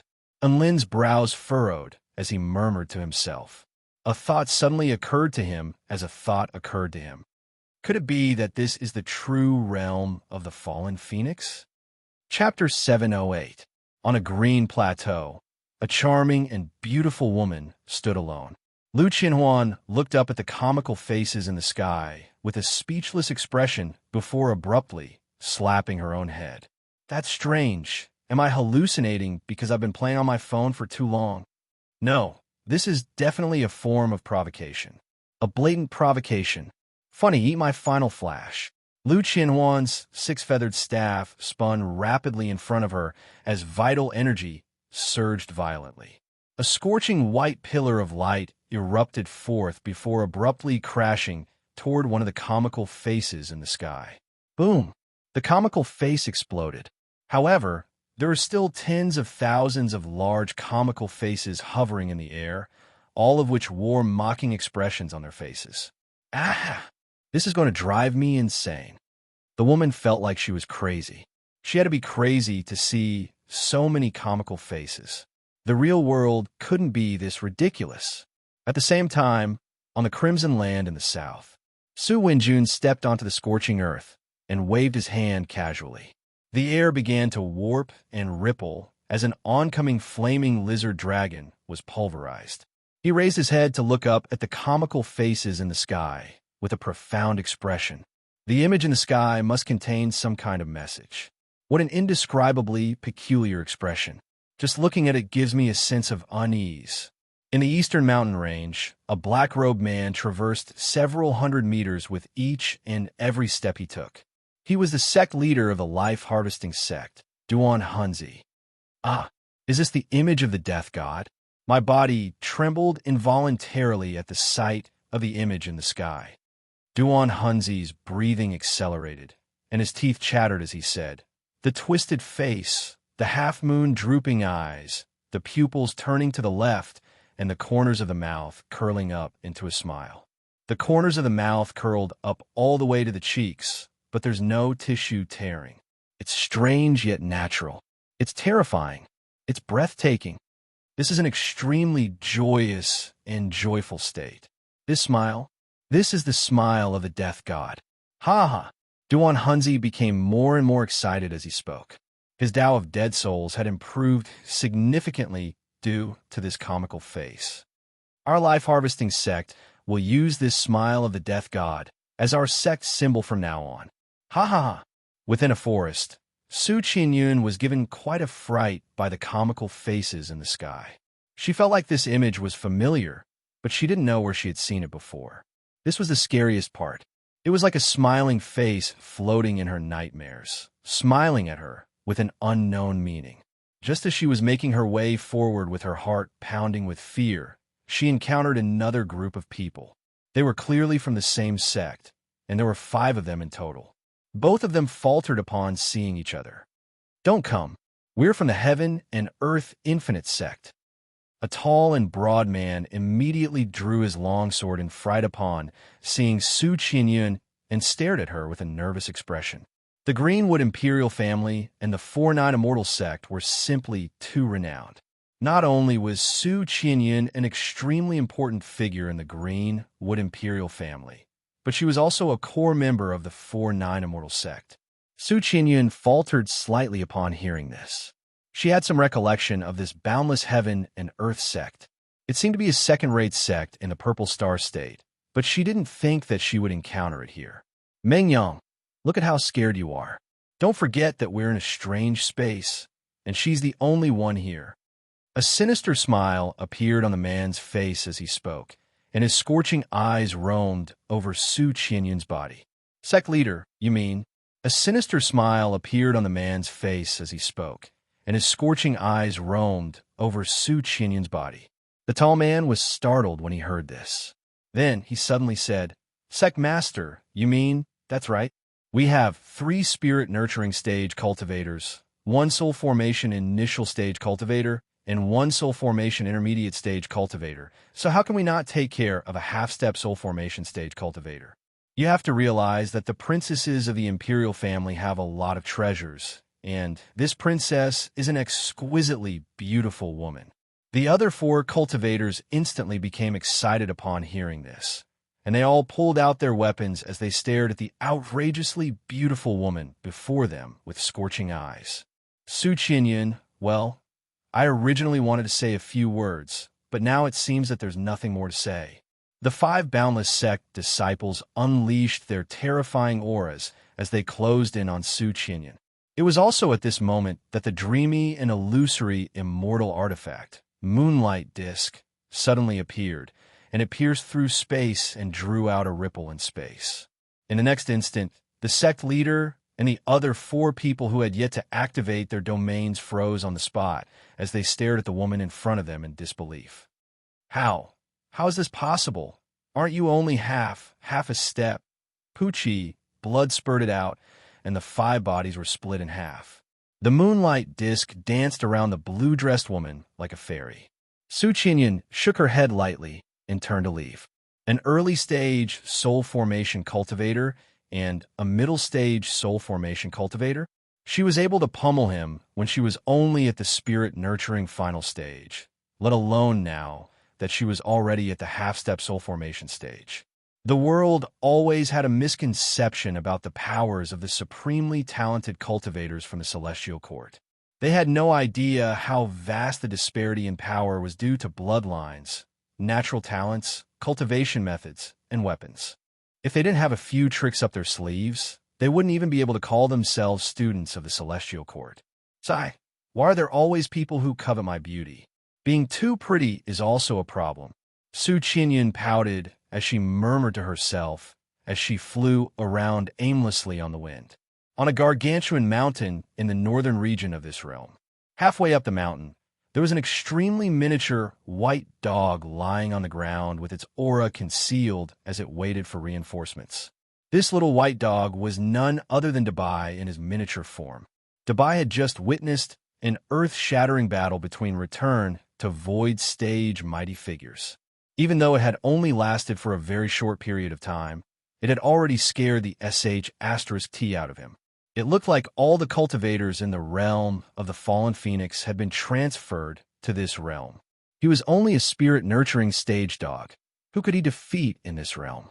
He couldn't defeat anyone, so he could only lie low. Dabai hid behind a rock and looked up at the comical face in the distance with a hint of melancholy in his eyes. Big brother, and hurry up and come over here. This realm is too dangerous. I can't live without you, Wah Woof. In the air above the massive phoenix carving, and Lin flew on his brick and searched the area. Aside from a few weak cultivators, he didn't see anything else. How do I get out of this *TTY place? And Lin furrowed his brows. He had the golden egg on his back now, so he would definitely become a target for everyone. His top priority now was to get out of here and find a place to reunite with his friends. And Lin suddenly turned toward the gargantuan mountain in the north. According to my past experience exploring mystic realms, this mountain is very likely the exit to this mystic realm. All right, I'll choose the mountain then. He reinvigorated himself and flew toward the gargantuan mountain in the distance atop his brick. Right at this moment, a certain carving at the center of the phoenix carving appeared on the ravine. Suddenly, the void split open, forming a door of light that connected to space. A tall and slender woman in a suit of white armor walked out from the Gate of Light before surveying the world around her with curiosity. Could this be the real realm of the fallen phoenix? Not bad, not bad. My voice transmission talisman has been blocked, but it doesn't matter. With my powerful divine sense, I should be able to find Su Wen-jun and the others in no time. Chapter 709. And Lin flew toward a gargantuan mountain in the distance. Even though he could see the mountain, it was still quite a distance away. From a rough estimate, it was at least a few hundred kilometers away. Boom, boom, boom. A battle had erupted beneath a waterfall on a small mountain in the distance. And Lin was an onlooker, and he immediately flew toward the location of the battle atop his brick. He was greeted by the sight of two beautiful women in colorful dresses bullying a sword-wielding man. Both of them were soul formation initial stage cultivators. The man was forced into retreat and was on the brink of collapse. And Lin was astonished, and he immediately let loose an almighty roar. UB*TCH. Let go of that man and come at me. The two Red Building Valley female cultivators who were attacking the flying divine sect disciple were both dumbstruck by the sight of the man flying toward them. Wasn't this the sect leader of the 4-9 immortal sect? They were bullying a flying divine sect disciple. So what did that have to do with Lin? The flying divine sect disciple took advantage of the moment when the two female cultivators were dumbstruck to hurtle back in retreat before turning to Lin with shock and elation on his face. Thank you, sect leader Lin, for your assistance. The two female cultivators from the Red Building Valley looked at Lin with cautious expressions. They didn't know what Lin was thinking, but they didn't dare to act rashly. Instead, they wore solemn expressions. Lin slowly descended atop his black brick with his hands clasped behind his back. He asked in a slow voice, "Why are you fighting?" The two female cultivators looked at each other before turning to Lin with astonishment etched on their faces. It was as if they were saying, "Why are you meddling in our fight?" The male cultivator pointed at the two female cultivators. "They tried to seduce me and suck my yang energy. I fought with my life on the line to avoid being harmed by those two demonic women." The two female cultivators blushed upon hearing this, and one of them argued, "You won't die if you suck it, and it feels really good." And Lin, the male cultivator, "I don't know if it feels good or not, but I do know that my energy will definitely be sucked away, and you'll be able to do whatever you want." The male cultivator gritted his teeth. "Do whatever you want?" And Lin was a little excited. "Since Senior Lin is here and won't let us fight, let's leave this place," a rather sexy female cultivator said. After saying that, the two female cultivators turned around and were about to leave. "Wait!" And Lin suddenly shouted. The two female cultivators stopped in their tracks, and they really didn't dare to leave.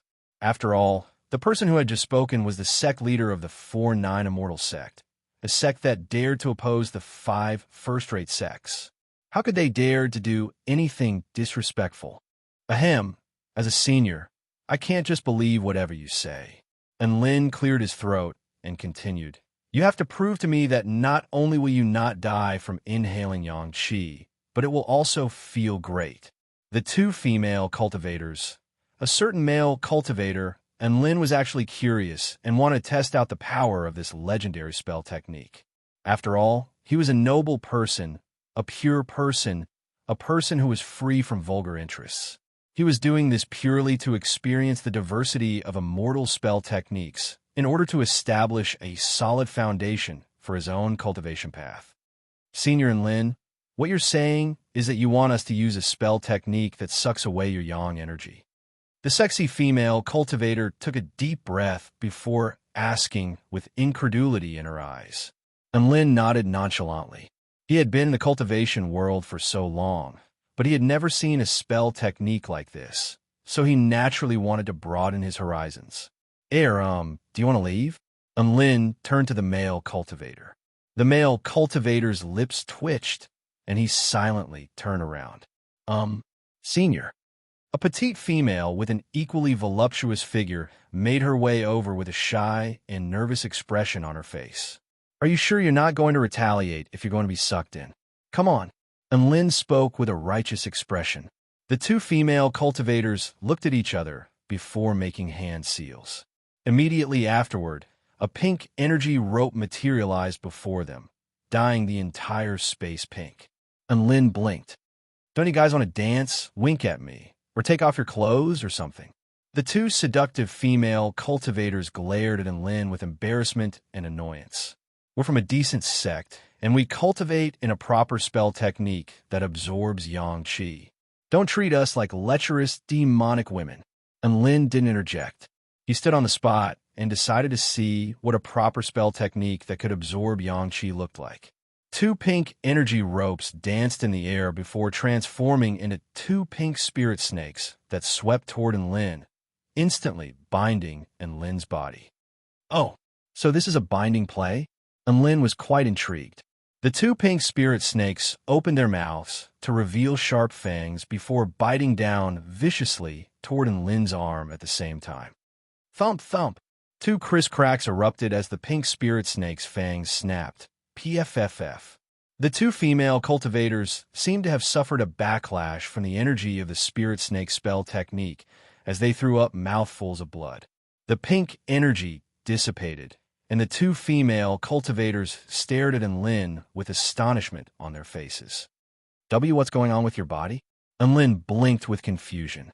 I didn't do anything, and that's it? I can't absorb it, the female cultivator replied with a pitiable expression.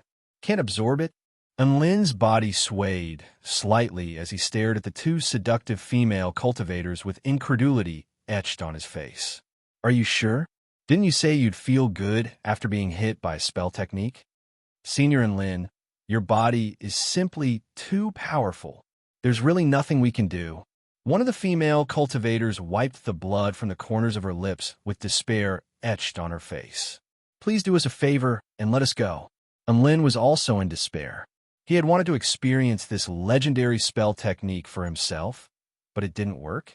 Could it be that he didn't even have the right to feel good anymore?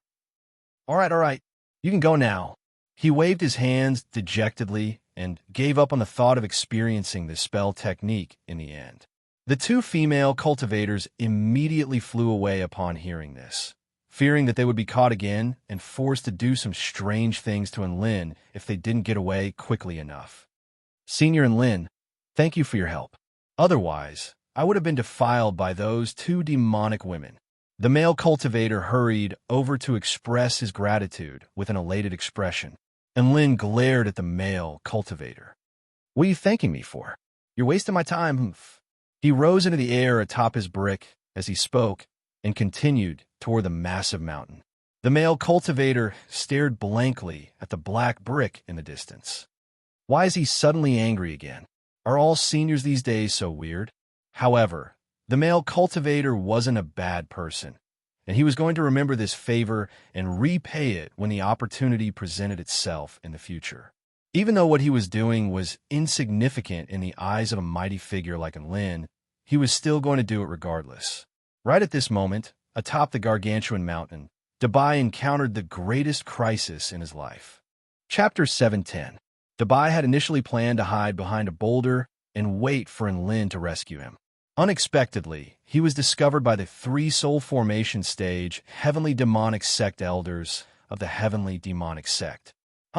Isn't that Dabai from the 4-9 immortal sect? Taoist priest Dong Su's eyes lit up as he stared at the little white dog behind the boulder. He was a soul formation intermediate stage, powerful being, and possessed a void spirit eye that could see through illusions, so Dabai's concealment spell technique was naturally unable to escape his detection. His appearance has changed, but his essence hasn't. It's him.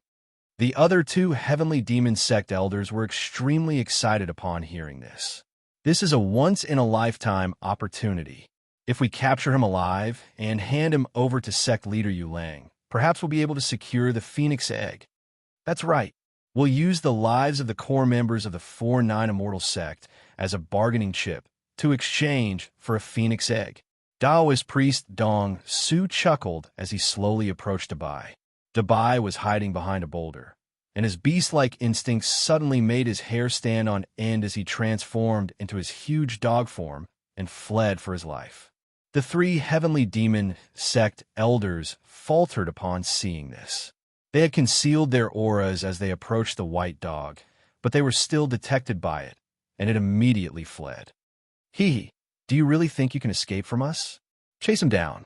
Taoist priest Dong Su issued a command, and the heavenly demon sect elders no longer concealed their auras as they transformed into three streaks of black light that chased after Dabai. Dabai's face turned deathly pale at the sight of his enemies, and he immediately unleashed his Azure Wolf inheritance with all his might to unleash his wind evasion technique. These were three soul formation stage cultivators. Even if it risked its life, there was no way it could defeat all three of them at once. A black energy blast tore through the air toward Dabai. Dabai performed a gliding maneuver in the air, narrowly dodging the attack from the energy cannon. The energy blast missed Dabai and struck the mountain, instantly blasting a massive crater over 100 meters in diameter into the mountain. Phew! That was close. Dabai heaved a sigh of relief. The power of the energy cannon was so terrifying. If it had been hit, it would have been seriously injured. Oh, I didn't think you'd be able to evade so quickly. A faint smile appeared on Taoist priest Dong Su's face, and a confident look appeared on his face. With a wave of his hand, 9 black energy cannons instantly formed in the void beside him. Each of the energy cannons was comparable to a full power attack from a soul formation stage cultivator. The 9 black energy cannons all hurtled toward Dabai, leaving a series of inky black trajectories in the air. Dabai was so scared that his dog body trembled. He moved in an elegant manner in the air, constantly dodging. Boom, boom, boom. One after another, the energy cannons missed. It had to be said that although Dabai's figure wasn't that great, he was super agile when he moved. Perhaps it was because it had been ridden by Lin for a long time, but it had learned all kinds of stances and was able to dodge all of Taoist priest Dongshu's attacks. Even Taoist priest Dong Su's expression shifted slightly upon seeing this. However, as Dabai dodged, his speed slowed down slightly. The other 2 elders of the heavenly demon sect took advantage of this opportunity to close in on him. They aimed their hands at the fleeing Dabai, and black chains shot out from their palms. The chains whizzed toward Dabai like a bolt of black lightning. Dabai had no time to evade, and one of the chains latched onto one of his hind legs. The fearsome binding force caused his flight to falter momentarily. At this moment, the 2 elders had already caught up to him. Dabai reacted in an extremely decisive manner. He immediately turned around, and his aura soared to its peak as he slashed his claws, which were imbued with the chaotic, sky-crushing claws, toward one of the elders. A blue blade projection tore through the air before tearing into the elder's body right before his eyes, which were filled with shock and horror. Blood splattered through the air, and the elder let loose a wail of anguish as he hurtled back in retreat. The other elder's sword projection was imbued with a piercing sharpness as it stabbed toward Dabai's body. Clang! A crisp clang erupted, and the elder's pupils contracted upon seeing his longsword strike and Lin's extremely powerful golden light barrier. This was the life-saving artifact that Lin had given to Dabai, the shield of promised victory, which could withstand one lethal attack. Dabai took this opportunity to unleash another claw strike. The sharp, chaotic, sky-crushing claws tore into the elder's chest again, inflicting severe wounds upon him as he hurtled back in retreat. Dabai, who was only at the pinnacle of the spirit-nurturing stage, was able to severely wound 2 soul formation initial stage elders. You filthy animal! How dare you wound my sex elders? Taoist priest Dong Su had already arrived at this moment. He was both shocked and enraged. An elder of the heavenly demon sect had been severely wounded by a spirit-nurturing stage dog. This was a great humiliation to him. A black light enshrouded Taoist priest Dong Su's fist, and his black domain of suppression expanded to bind Dabai in the air. Boom! The fist was imbued with killing intent as it crashed into Dabai's body, upon which Dabai's body caved in. Ow! Dabai let loose a pained cry as he threw up a large mouthful of blood along with his shattered internal organs. Even though he was only at the spirit-nurturing final stage, he was still unable to withstand the full-force attack of a soul formation intermediate stage cultivator. Dabai's body crashed into the ground, creating a massive crater. Oomph! Who gave you the guts to wound my sex elders? Taoist priest Dong Su flew toward Dabai with an inky black domain emanating menacing killing intent around his body. Who gave me the guts? My parents gave me the guts, of course. Woof. Dabai lay in the crater with no sign of surrender. Elder Dong Su, let us torture this **starred first before tying him up. One of the severely wounded elders turned to Dabai with a sinister expression. That's right. Let us vent our anger first. I can't take this anymore. The other elder chimed in. A soul formation stage powerful being had been severely wounded by a spirit-nurturing stage dog. This was infuriating to them. They had to avenge themselves. Dabai's body shuddered. Aren't you afraid of Enlin's revenge for torturing me like this? Aren't you afraid of the 4-9 immortal sex revenge? Woof. The two elders faltered slightly before chortling with glee. This **starred must have been scared silly by us. We dared to use you as a bargaining chip to exchange for the phoenix egg with Enlin of the 4-9 immortal sect. So of course we're not afraid of their revenge. The 4-9 immortal sect's revenge is nothing compared to the value of the phoenix egg. An elder's smile was still plastered on his face when one of his arms flew through the air in the next instant. Blood gushed forth and splattered all over the ground. The other elder opened his mouth slightly, but before he could react, a figure rushed in front of him and smashed him to the ground with a punch. Then a foot stepped on his chest, and the terrifying force directly shattered the bones in his chest. Say that again if you dare. The voice was like a sinister wind from the depths of hell. Even Taoist priest Dong Su began to tremble uncontrollably. The two elders stared at the newcomer with expressions of shock and horror on their faces, and they were at a complete loss for words. Tears of excitement welled up in Dabai's eyes. Big brother, and you're finally here. Chapter 711. Enlin looked at Dabai, who was lying feebly on the ground, before turning to the elder beneath his feet with terrifying killing intent brewing in his calm expression. The elder with the severed arm was still wailing with anguish, but the elder on the ground was trembling with fear, and he was unable to say anything. Weren't you all very arrogant just then? Repeat what you just said. Enlin looked down at the elder on the ground and demanded in a cold voice. I was wrong. Please spare me, senior. The elder on the ground was completely devoid of his previous arrogance.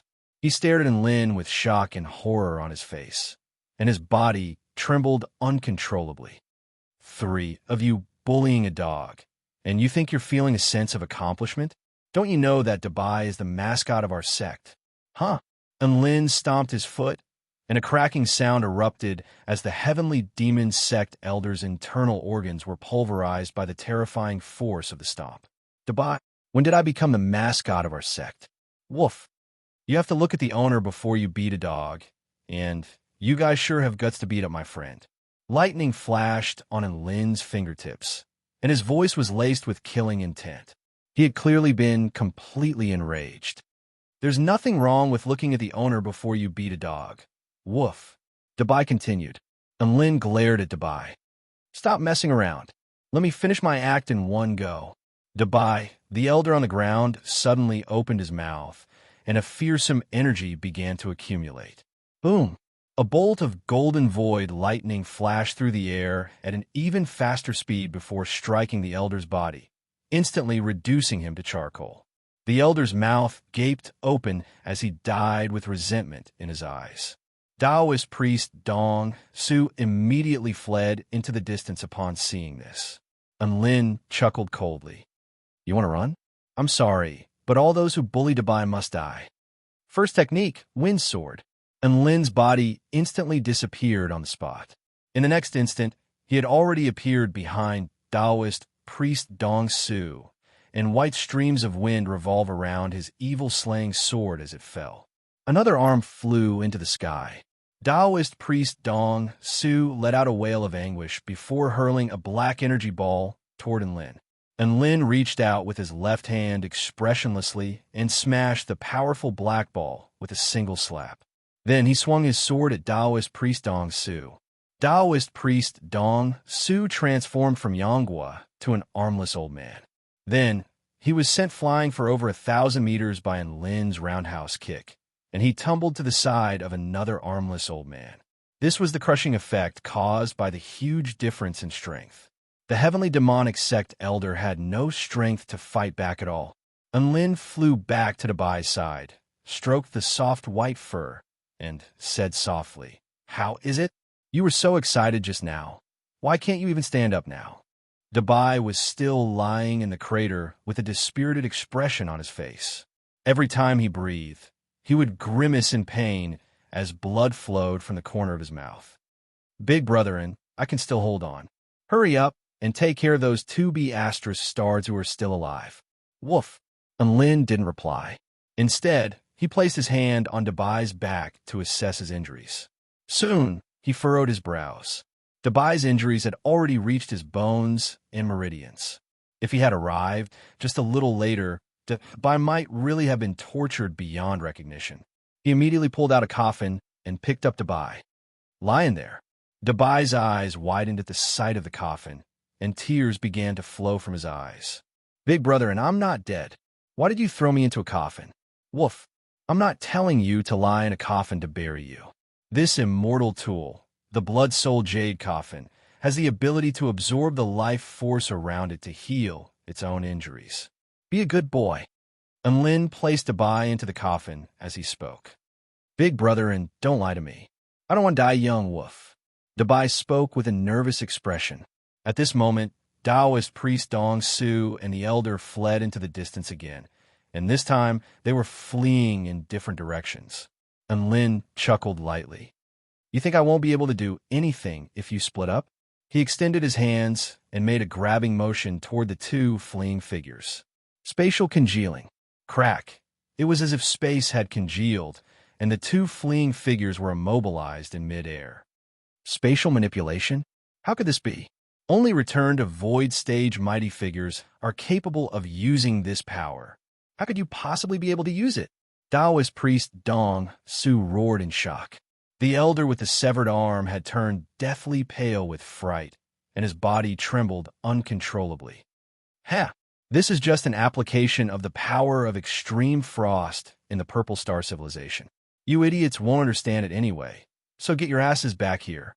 A faint smile appeared on Enlin's face as he pressed his hands downward, and a massive golden palm slapped the two of them into the ground like rubber balls. The two of them threw up mouthfuls of blood again before being dragged back to where they were before by Enlin. "Tell me, Dabai, how should we deal with these two?" Enlin clapped his hands as he stood tall and straight, and there was a hint of ruthlessness and ferocity in his eyes. Bai Wu's beady eyes glowed brightly. At this moment, Enlin was mighty, masculine, and reliable. Even Bai was rooted to the spot, and he only managed to squeeze out a few words after a long while. "Big brother, and you're so handsome." Enlin's lips twitched. "Cut the crap and tell me how we should deal with these two." Taoist priest Dong Su and the other elder immediately begged for mercy from Dabai upon seeing that the final decision was in Dabai's hands. Dabai wasn't a merciful person, but he wasn't a heartless person either. He used his paw to make the final decision on the two people's fates. "Big brethren, give those two F*King B** star to quick death." Woof. Boom. The two heavenly demon sect elders were charred black by the terrifying golden void lightning before dying on the spot. "Phew, it's over." Enlin heaved a sigh of relief before turning to Dabai with a smile. "Are you feeling better?" Dabai was lying on the blood jade coffin, which glowed with a bright red light as it absorbed the vitality around it. "I'm much better, big brethren. Your performance just then was so badass." Woof. Dabai was extremely excited.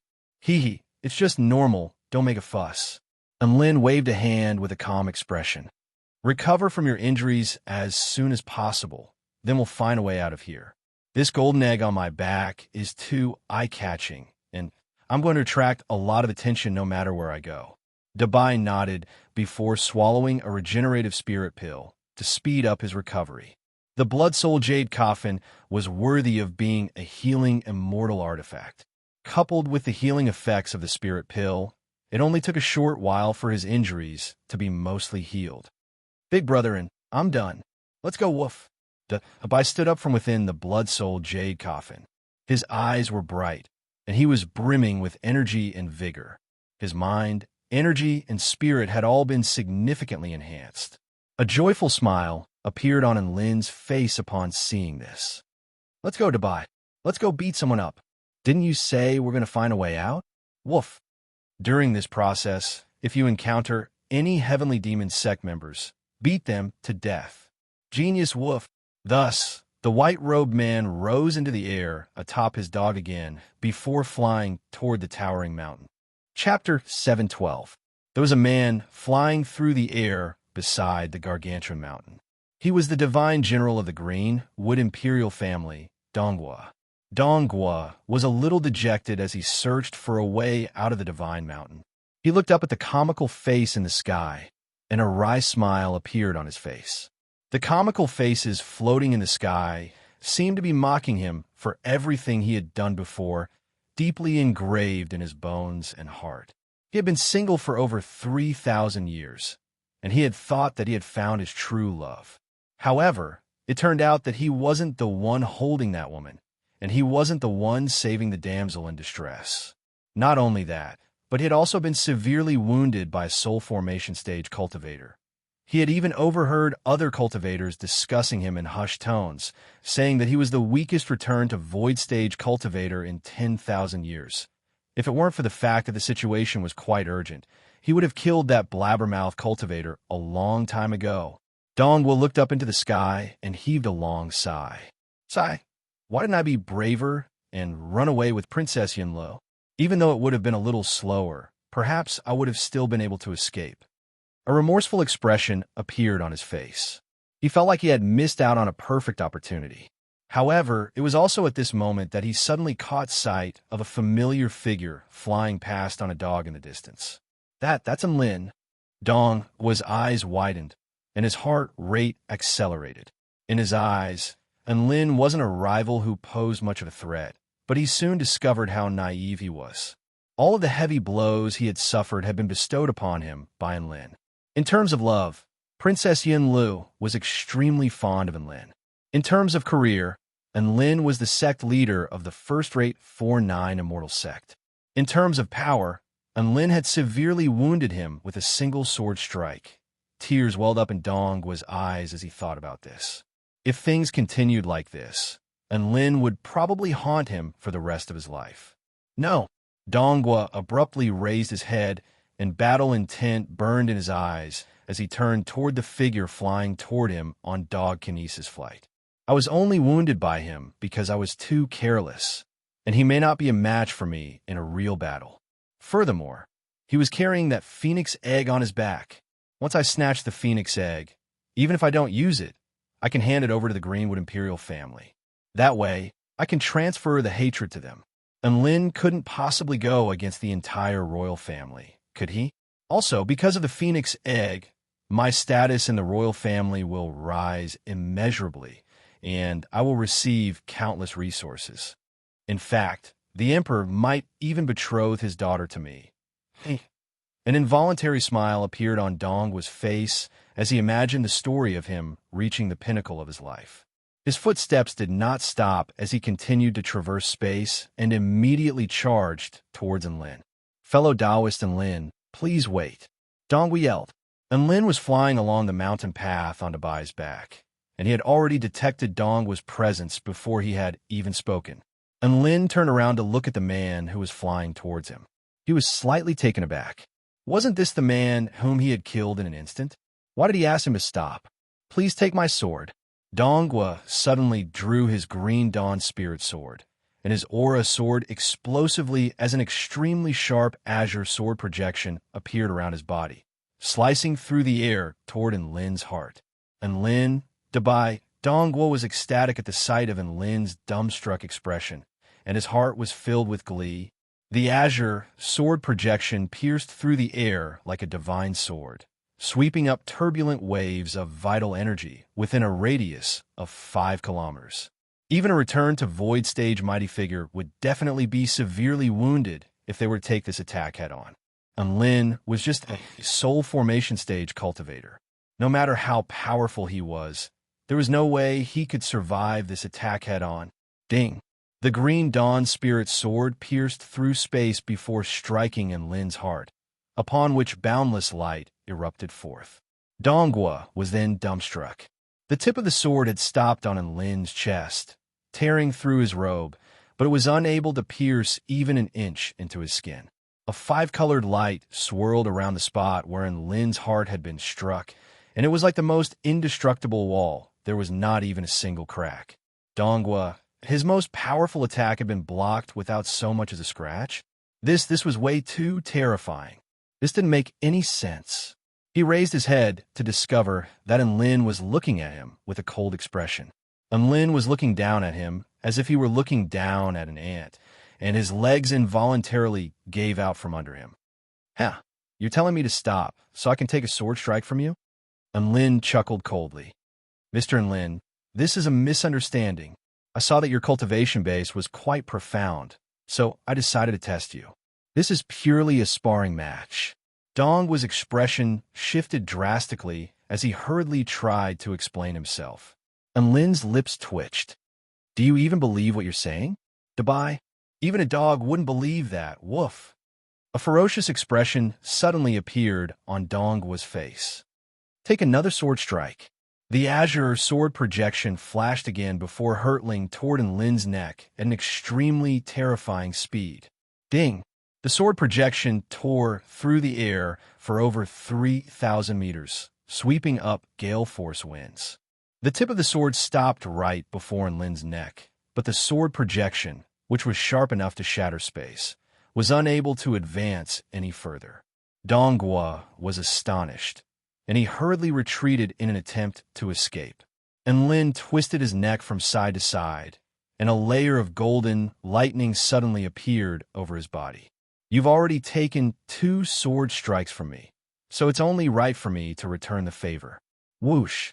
Lightning flashed as Lin pounced toward Donghua at an even faster speed, while golden void lightning revolved around his longsword. Donghua's expression shifted once again. What a familiar technique. Thinking back, his illustrious reputation had been ruined by this very same technique. Breakthrough. He didn't want to fall for the same trick again.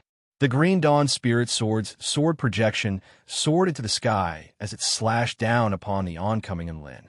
The green sword projection was like an upside-down green river as it swept toward Lin.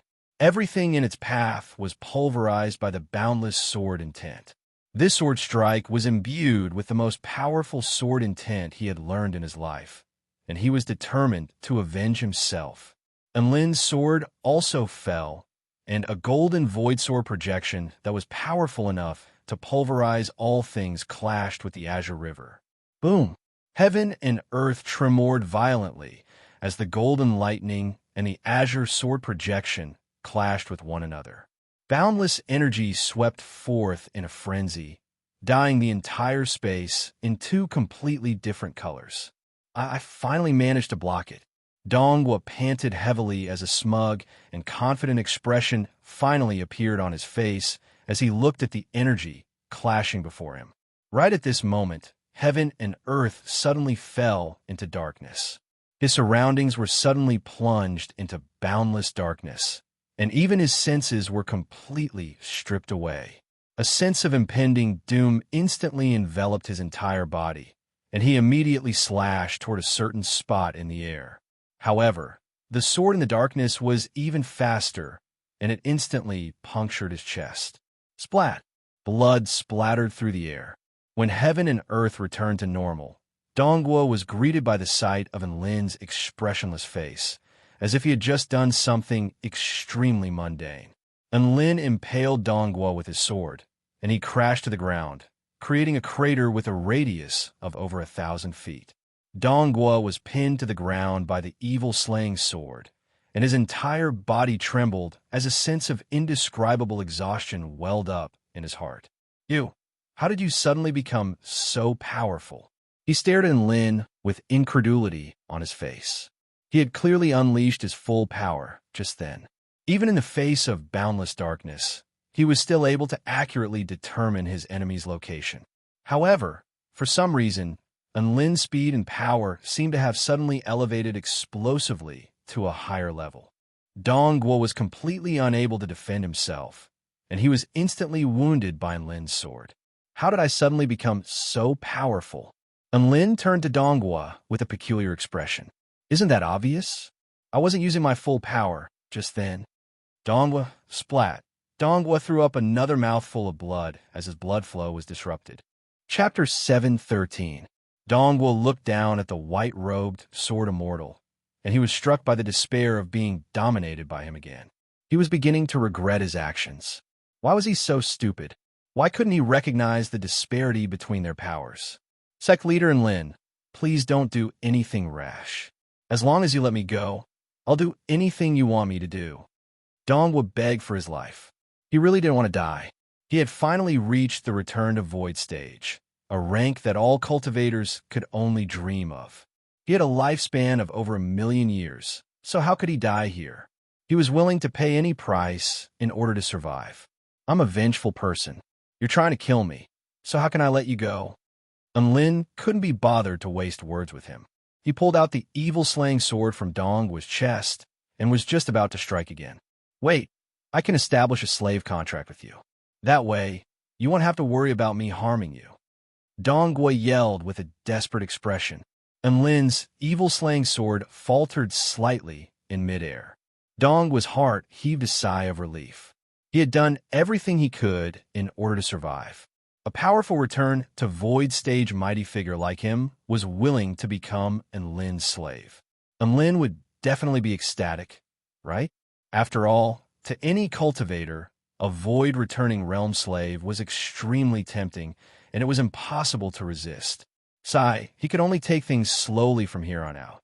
Dongguo sighed internally with humiliation on his face. Slave contract. Lin thought to himself for a moment before a disdainful expression appeared on his face. No way. You're too weak. What did you say? Dongguo stared at Lin in shock, and even his breathing had accelerated. I am a most renowned sword immortal in the purple star state. My aptitude is only inferior to Jiangyanen's, and I'm a return to void stage mighty figure. How dare you say I'm weak? Dongguo felt like he had been humiliated, and this was the most humiliating humiliation he had ever experienced in his life. Lin didn't want to say anything, but the disdain on his face intensified upon hearing that his aptitude was even lower than Jiangyanen's. Holy F***CK. You're even weaker than that weakling Jiangyanen? Dongguo and Lin was telling the truth. Thinking back to the time when he was only a newbie of the spirit nurturing stage, he had already thrashed Jiangyanen in a battle of true intent. Now, this guy was saying that he was weaker than Jiangyanen? That was really too useless. Dongguo could see that Lin's expression didn't appear to be fake, and he was on the verge of a mental breakdown. Was he so weak that he didn't even want it for free? Dongguo fell into a state of deep self-doubt, and even his Tao heart began to waver. I'll tell you the truth. Each of my 5 servants is far stronger than you, so you're useless to me. Rest in peace.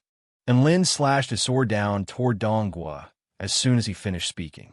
Dongguo made a grabbing motion toward Lin. Kacha! Spatial shackles. Lin's sword was forcefully stopped in his tracks. Ha ha! A battle between return to void stage mighty figures isn't something you can fathom. This is the difference in power. No matter how powerful you are, you'll have no choice but to kneel in the face of this spatial power. Dongguo clasped a hand over his bleeding chest as he chortled with glee. Right at this moment, a streak of red light pierced through the air and instantly shattered the spatial shackles. Dongguo's mouth gaped open in shock, and he was just about to turn and flee when golden lightning flashed through the air as the evil-slaying sword slashed through the air in a lethal, inky black trajectory. Splat! Dong Guo raised his arm in front of him in this dire situation, but one of his arms was also severed by the evil-slaying sword. What's there to be proud of just knowing some spatial power? And Lin's eyes flashed with golden lightning, and boundless lightning might erupted from his body as if he were a powerful lightning god. Dongguo's face turned deathly pale with fright. This soul formation stage cultivator was far too powerful, far more powerful than he could comprehend. Who would have thought that there would be such a huge difference between a soul formation stage and a return to void stage cultivator?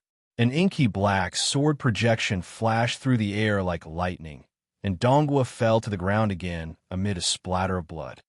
Please spare me, Senior and Lin. I didn't mean to offend you, so you can punish me however you want, but please don't kill me. Dongguo had tears flowing down his face as he begged for mercy. This was the first time Lin had seen such a cowardly return to void stage mighty figure. Couldn't he at least have some pride and dignity? I am a divine general of the Green Wood Imperial family.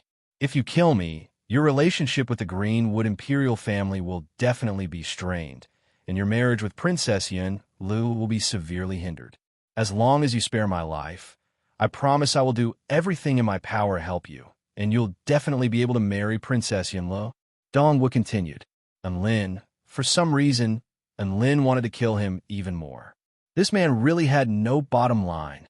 Dongguo took a deep breath upon seeing that Lin's killing intent was still lingering, and he spoke with a serious expression. I didn't do any substantial harm to you, so why do you have to kill me, Senior? That's an attempted murder. If it weren't for the fact that I have a divine body to protect me, you might really have succeeded. Why should I show mercy to an enemy who wants to kill me and steal my treasures? And Lin remained completely unmoved. Don't force me. Even a dog will bite when it's cornered. A vicious expression appeared on Dongguo's face. You can't bite me, and Lin said in a cold voice. Dongguo, he really wanted to retort, but to his dismay, he discovered that he really couldn't bite Lin. By the way, why haven't your reinforcements arrived yet? And Lin asked in a nonchalant voice. Dongguo's expression faltered before becoming one of astonishment. How did you know? It's just a voice transmission between return to void stage mighty figures. To be honest, my consciousness's divine sense is far more powerful than yours, which is why I know that you've sent a distress signal to Su Wenjun. And Lin flicked a finger with a nonchalant expression. Dongguo was astonished once again. Just who was this young man? Even his consciousness's divine sense was more powerful than his. Or could it be that his return to void stage cultivation base was fake? It was no wonder that Dongguo was so skeptical. After all, there was a qualitative difference between a soul formation stage consciousness and a return to void stage consciousness. Theoretically speaking, it was impossible for a soul formation stage cultivator to possess a consciousness comparable to a return to void stage cultivator, let alone an overwhelming advantage like this. However, what he didn't think was that Lin's initial success stage body of the war god will be able to elevate Lin's consciousness to the return to void stage. Furthermore, he had experienced the wonders of creation in Tina's divine mirror world, and he was constantly being refined by the world, thereby enhancing the power of his consciousness. It was exactly because of this that he was able to crush Dongguo's consciousness with ease. You keep begging for your life and talking to stall for time, so I'll give you a chance to live. And Lin looked at Dongguo with a hint of a smile on his face. Dongguo's heart sank upon seeing Lin's confident expression. He was in despair. The man before him was like a towering mountain that was far more powerful than him. He was so powerful that he could only look up to him with no hope of conquering him. As expected of the sect leader of the 4-9 Immortal sect to possess such unfathomable power. Why did he have to be so stupid to provoke such a powerful being? Dongguo lay on the ground with remorse and hatred in his heart. Right at this moment, an ethereal voice sounded from a distance. Thank you, Mr. Lin, for sparing a precious divine general for our Green Wood Imperial family. The return to void stage mighty figure, Su Wenjun, arrived with a warm smile on his face. Tears almost flowed from Dongguo's eyes upon seeing who it was. The reinforcements he had called for had finally arrived. Chapter 714. And Lin's expression didn't change in the slightest upon seeing Su Wenjun. Everything was within his expectations. After all, he had tracked Dongguo's divine sense and knew that Su Wenjun was nearby. Su Wenjun was only a return to void intermediate stage mighty figure, so there was no way he could kill Lin. On the contrary, if a battle were to break out, it would be an all-out war between the 4-9 Immortal Sect and the Green Wood Imperial family. He was confident that Su Wenjun would know what to do. The other first-rate sects could take his Phoenix Egg and run, but where could the Greenwood Imperial family run to? Were they going to abandon the Purple Star State? The resources of an entire state were probably worth a lot more than the Phoenix Egg. Hence, Su Wenjun wasn't going to take this risk. Mr. Lin, what conditions would you have in exchange for releasing Dongguo? Su Wenjun looked at the man lying on the ground with a hint of respect on his face. And Lin was quite pleased to be able to talk to sly old foxes like him. He didn't even have to say it out loud to know what conditions he was going to state. It's very simple. Swear a Dao Heart vow to protect the 4-9 Immortal Sect members from this place. And Lin thought for a moment before replying. Once a Dao Heart vow was violated, an inner demon would appear, and it would be very difficult for one's cultivation base to progress. However, this vow wasn't very restrictive, and there were some mighty figures who could use certain methods to circumvent this restriction. No problem. Even if you didn't make this request, our Greenwood Imperial family would still be willing to escort our friends safely back to the outside world. Su Wenjun nodded with a smile, and Lin thought about this for a moment before adding, also, get Dongguo to establish a slave contract with me. Dongguo immediately flared up upon hearing this. Didn't you say you didn't want me as a slave? Why have you changed your mind now? I've thought about it, and I feel like it's fine for you to become a lowly outer sex slave. And Lin said with a solemn expression. PFFF. Dongguo threw up another mouthful of blood. What the F***CK was this? Was there such a thing in the cultivation world? Well, a conflicted expression appeared on Su Wenjun's face. Don't worry, I won't order this slave around. He can remain in the Greenwood Imperial family to serve me. I will only summon him for some special matters, and Lin continued. Su Wenjun thought to himself, are they trying to infiltrate the Imperial family? However, this wasn't entirely unacceptable. At the very most, Dongguo wouldn't be allowed to come into contact with the core secrets of the sect, but he would still be able to serve as a top-notch fighter. He could also become a crucial link to the 4-9 Immortal Sect in the future. After all, the two forces did not necessarily have to oppose each other. It would naturally be best if it could be a win-win situation.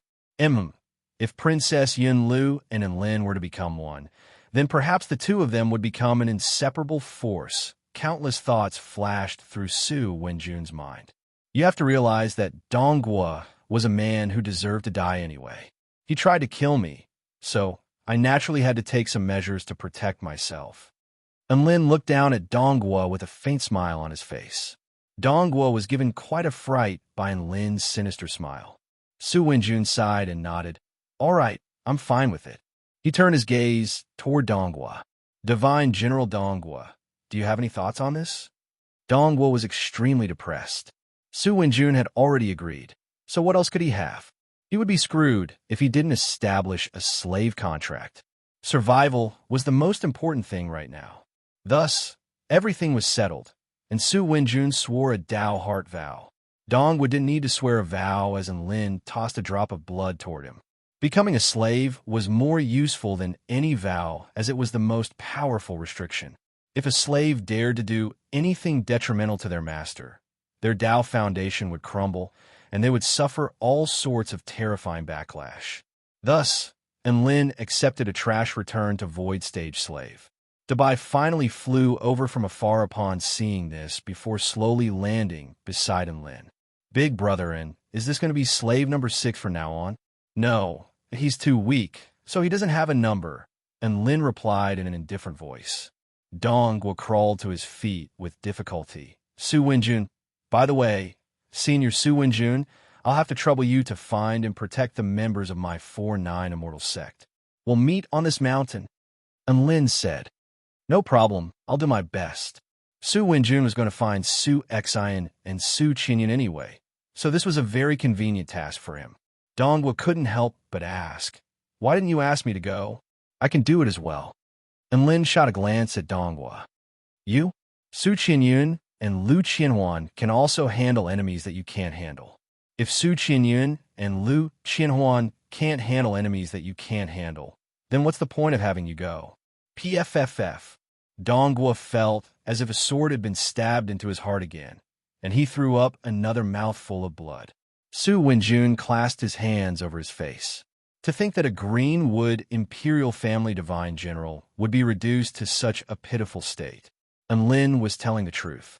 Lu Qianhuan and Su Qinyun could basically look down on all soul formation stage powerful beings.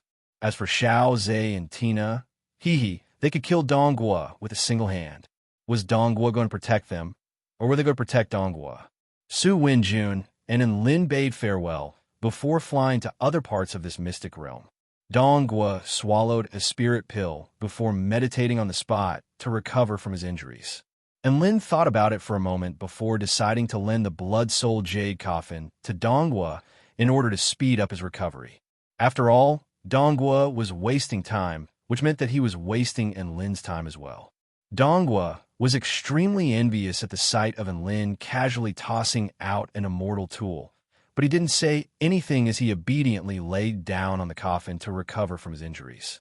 A crimson light flashed for close to 10 kilometers, and the vitality of all plants within a radius of 5 kilometers was sucked away before flowing relentlessly toward Donghua's body.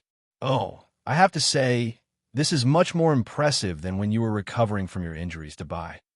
And Lin poked fun at Lin. Donghua will probably only be able to prove that he's a return to Void Stage mighty figure when he's recovering from his injuries. Donghua had just recovered from his injuries, but he almost sustained internal injuries again upon hearing Lin's teasing. This master has abused me thousands of times, but I can only smile on my face. Donghua's severed arm had already been reattached by Lin. Return to Void Stage mighty figures possessed extremely powerful life forces, so reattaching an arm and healing it quickly wasn't a difficult task for them. Boom, boom. The gargantuan mountain suddenly began to tremor slightly. Something's happening? And Lin unleashed his divine sense in a frenzy, and it instantly encompassed an area within a radius of over 150 kilometers. Such a large area naturally wasn't enough for him to detect minute details, but he was able to detect some general situations, such as powerful clashes of energy. And Lin turned his gaze toward a certain side of the gargantuan mountain. Over there. Let's go, Dabai. He immediately leaped onto Dabai's back and flew toward the location where the battle was taking place with the coffin in his hand. And Lin could sense a very familiar aura from the direction where the battle was taking place. Chapter 715. Donghua crawled up from the coffin. And, Master, I'm fine now. He had almost fully recovered from his injuries, and he was in a hurry to get up. After all, he couldn't just lie in his coffin while his master fought with others. He still wanted his face. And Lin stowed the Blood Soul Jade coffin away before instructing Donghua, if a battle breaks out, make sure you protect Dabai. Donghua's heart throbbed with grief. He was a return to Void Stage mighty figure, so why was he supposed to protect a dog? Soon, the three of them began to approach the battlefield. Vital energy surged violently here, and terrifying spell techniques would erupt from time to time, wreaking havoc in a radius of close to 10 kilometers. And Lin caught sight of the people engaged in battle. There was the handsome Bai Pengzi of the Flying Divine Sect, the cold Shuang Yukong of the Frosty Sun Immortal Sect, and the exquisitely beautiful celestial maiden Fei Ying of the Red Building Valley. The three of them seemed to be fighting over something, and heaven and earth were crumbling and mountains were crumbling. And Lin's brows furrowed. He didn't see the familiar aura emanating from that person. In the spacious area of the meandering mountain, a white brilliance was emitted. It formed a natural barrier, blocking the sweeping energy waves from the outside world. At the center of the white light, a massive black tree rose from the ground. There were 3 translucent fruits glowing with a snowy white divine light on the tree, and they were definitely high-rank immortal fruits. Aside from that, there was a massive azure python with a vast aura hiding behind the tree, trembling uncontrollably as it looked on at the battle taking place nearby. That python was most likely the guardian beast of the massive tree. And Lin had only just caught sight of the 3 people engaged in battle, and he didn't even get a chance to spectate before the 3 of them noticed Lin, and they immediately ceased their battle to stare at him with scorching light in their eyes. Everyone suddenly fell silent. Sorry for the interruption, you guys can continue. And Lin spoke with a sheepish expression. The 3 of them ignored him as they stared at the box on Lin's back with heavy breathing. And Lin swallowed before clamping onto Debai's stomach and fleeing into the distance. Go after him. Bai Pengzi transformed into a massive bird over 1,000 feet in size before flying toward Lin. Get lost. The phoenix egg is mine. Shuang Yukong clapped his hands together, and the space around him suddenly became a realm of extreme frost. A terrifying resistance limited by Pengzi's flight. A seductive smile appeared on Celestial Maiden Fei Ying's face as cherry blossoms danced in the air. She used the petals to clear a path, and her body instantly tore through the domain of extreme frost as she charged toward the 3 of them. In front of a phoenix egg, high-rank immortal fruits were nothing. The 3 of them changed their target to Lin and chased after the fleeing man without hesitation. Donghua almost pissed himself upon seeing this. He was being chased by 3 returned to void stage mighty figures. Why was it that he had to be chased down by Lin? Donghua, go stop them. Lin shouted. Donghua instantly burst into tears upon hearing this. Master, I can't do it. He was only a rookie returned to void stage mighty figure. How was he going to stop 3 veteran returned to void stage mighty figures? Even if he risked his life, he wouldn't be able to stop it. What do I need you for? And Lin's expression was one of exasperation. Donghua immediately wrapped his arms around Dabai before accelerating into the distance. I can protect Dabai. Dabai and Lin's impression of Donghua had been completely refreshed once again. However, he didn't say anything. After all, he didn't have high hopes for Donghua in the first place. Under normal circumstances, if a return to void stage mighty figure decided to run away, then even return to void stage mighty figures with a higher cultivation base would find it very difficult to catch up to them. However, it was quite clear that this was not the case for the rookie return to void stage mighty figure Donghua. The distance between Lin and the 3 return to void stage mighty figures was slowly shrinking. Sect leader Lin, don't run so fast. Wait for me. A seductive voice sounded. Celestial Maiden Fei Ying flew toward them with a scorching and teasing expression on her face. Lin turned to look at her with a light chuckle. Come and catch me. If you catch me, I'll let you. A light blush appeared on Celestial Maiden Fei Ying's face, and her seductive eyes looked as if they were about to burst into tears. Wait for me, I'll be right there. She was just about to unleash a mystic technique to increase her speed when a snowball suddenly hurtled toward her. An extremely powerful sense of danger forced her to unleash all of her defensive powers as countless flower petals revolved around her to form a solid barrier. Boom! A scintillating light suddenly erupted from the snowball, and a terrifying energy exploded forth imbued with the power of extreme frost, freezing the space within a radius of 5 kilometers. And Lin had used his final trump card, the snow explosion ball here. The terrifying power of the explosion enshrouded Celestial Maiden Fei Ying, Bai Pengzi, and Shuang Yukong as heaven and earth were transformed into a violent blue color. All 3 of them were caught off guard and were swept up by the explosion before being inundated by a sea of energy. Even if this attack couldn't severely wound them, it would at least slow them down. It had to be said, the effect was quite obvious. Celestial Maiden Fei Ying was slightly injured, and the other 2 were also knocked flying for a distance. And Lin took advantage of this opportunity to open up a distance of several dozen kilometers between himself and them. You're still 10,000 years too early to catch me. And Lin turned to the disheveled trio with a mocking smile. Aside from Xiaolan, no one in this world can catch me. Donghua was astonished. Who's Xiaolan? She's so powerful. Xiaolan is big brother, An's Dao, partner-to-be, Woof. Dabai interjected. Donghua. So this was what he meant by catching up to them. As expected, and Lin's words were not something that normal people could fathom. Rumble, a golden ball of energy, suddenly swept toward Lin from the front. This ball of energy had an extremely peculiar appearance, and it caused the three of them to falter in their tracks. The golden-yellow energy formed her face. Her round face was adorable, and her curled lips were proud but not delicate. Her slightly blushing cheeks made people feel infinite warmth. Her right eyes were filled with joy, and it made people's imaginations run wild. She raised her eyebrows to hide her achievements and fame. Slippery? Comical? And Lin felt like he had seen a ghost. A huge comical face was flying toward him. Wait, look at the top of the image. That's Duan Hunzi from the Life Harvesting Sect.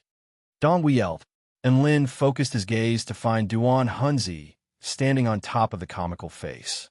Duan Hunzi had his chest puffed out and was charging toward them with a smug expression. And Lin's expression darkened upon seeing this, and 10,000 mythological beasts stampeded over his heart. What the hell was wrong with this guy? What was there to be smug about standing on top of the comical face? Oh, isn't that sect leader Lin?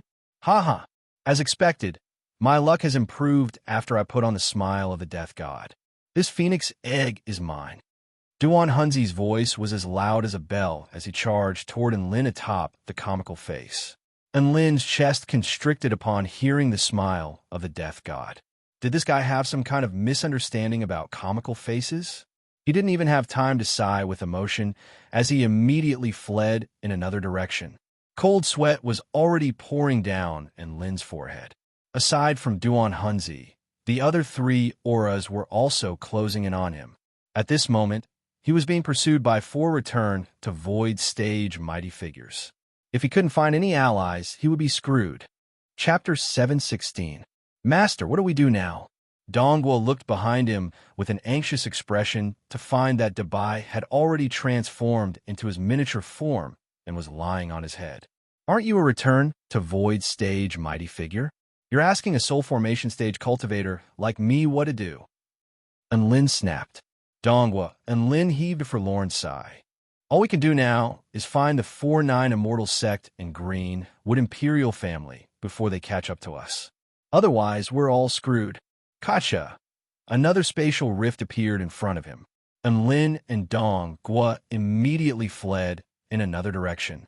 Return to void stage mighty figures could teleport to a fixed location, and the time it took for them to tear open a spatial rift was more than enough for Lin and the others to get very far away.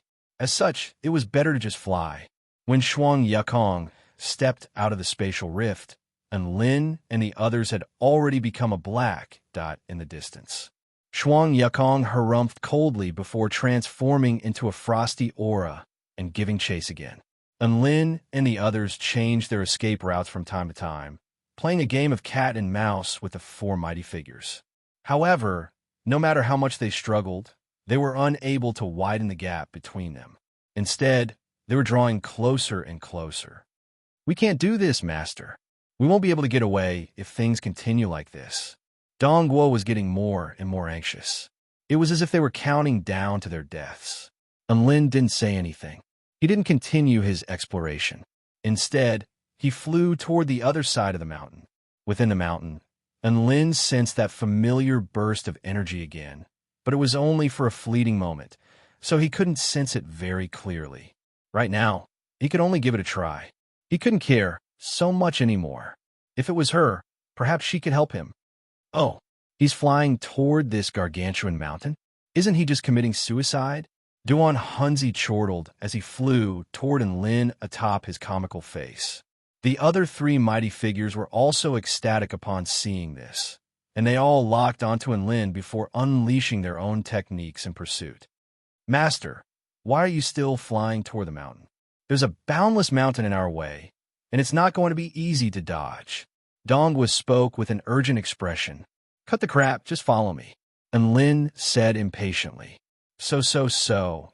As Lin and the others flew around the massive mountain, the group of cultivators closed the distance between them. Duan Hunzi unleashed a soul slash that resembled a black scimitar. However, Lin managed to dodge in time. Yes, it's here. Lin saw a very large cave entrance. Through the expansion of his divine sense, he found that there were many passageways inside. He dove into the cave without any hesitation, and Dongwa gritted his teeth as he followed closely behind him. Right now, Dongwa had no other choice but to follow closely behind Lin. The temperature in the pitch-black cave was extremely high. After Lin flew for several hundred meters, the temperature had already reached 100 degrees. Big brother, this place is so strange. Woof. Dabai couldn't help but bark. As they went deeper, a faint green light began to appear in the space inside. The green light was emitted by the rocks, and it reflected the jagged stone walls inside. Love is a beam of light, and it's so green that it's terrifying. Dongwa turned to Lin with a hint of resentment on his face as he spoke, as if this was the final retaliation of a man who had been cheated on. Shut up. Hurry up and conceal your auras to avoid detection by the enemy's divine sense. Lin yelled. Everyone immediately concealed their auras. Vision was very limited in the inky black cave, and as long as they could conceal their auras to avoid detection by return to Void Stage Mighty Figures, it would be very difficult for return of Void Stage Mighty Figures to discover where they were. Soon, Lin arrived at the passageway leading to the cave entrance. There are so many paths. Which one do we go? Dongwa asked in a panicked voice. Lin recalled the general direction in which he had detected their auras before pointing toward a small cave entrance. This way, at this moment, Duan Hunzi arrived at the cave entrance first, and the huge comical face crashed into the cave entrance before exploding. Oh, my smile of the death god. You disappeared into the cave. I'll avenge you. I'm going to capture Lin and sacrifice him to the heavens. Duan Hunzi roared with grief. Soon, Bai Pengzi, Celestial Maiden Fei Ying, and Shuang Yukong all arrived at the cave entrance. Oh, you sure are an interesting man. Don't let me catch you if you're playing hide-and-seek in a cave. A seductive smile appeared on Celestial Maiden Fei Ying's face. However, her eyes instantly turned a vibrant red, and it was as if her gaze could pierce through the darkness and all things. You're just putting up a last-ditch struggle. Bai Pengzi flew through the air like the wind and charged forward without any hesitation. Shuang Yukong also transformed into a streak of white light and charged forward, unwilling to fall behind. All four of them were a little hesitant after arriving at the passageway leading to the cave entrance. Duan Hunzi waved a hand through the air, and countless wandering souls surged toward each passageway. There were at least 3 wandering souls in each passageway. Bai Pengzi pulled out a divination tool and waved it through the air before flying toward one of the passageways. Shuang Yukong was extremely sensitive to temperature, and he hesitated momentarily before flying toward one of the small passageways. Celestial Maiden Fei Ying stood on the spot, and a faint light shimmered in her eyes as she surveyed her surroundings. After a short while, she made her way toward one of the passageways. Lin and Dongwa quickly flew forward, and for some reason, the green light around them became brighter and brighter. Even the temperature had risen significantly, as if they were approaching a furnace. Big brother, are you sure we'll encounter allies if we go further in? Woof. Dabai was a little uneasy. Don't worry. I can sense her aura, so there's no mistaking it, and Lin consoled in a gentle voice. Dongwa heaved a faint sigh of relief upon hearing this, but at the same time, he was also feeling a little displeased and aggrieved. Why was Master so much gentler to a dog than to him? Was this some kind of Bullsh Astra's T series? Hiss! A dark green rock snake abruptly sprang out from the darkness before biting toward the miniature Dabai on Dongwa's head. Whoosh! A dazzling sword projection instantly sliced the rock snake in half. Dongwa sheathed his sword before turning to Enlin with a smug expression on his face. However, he was greeted by the sight of an expressionless face. Most importantly, there was a look of disdain in Enlin's eyes, as if he were looking at an idiot. Not only Enlin, but even Dabai heaved a forlorn sigh as it stroked Dongwa's head with its paw. What is it?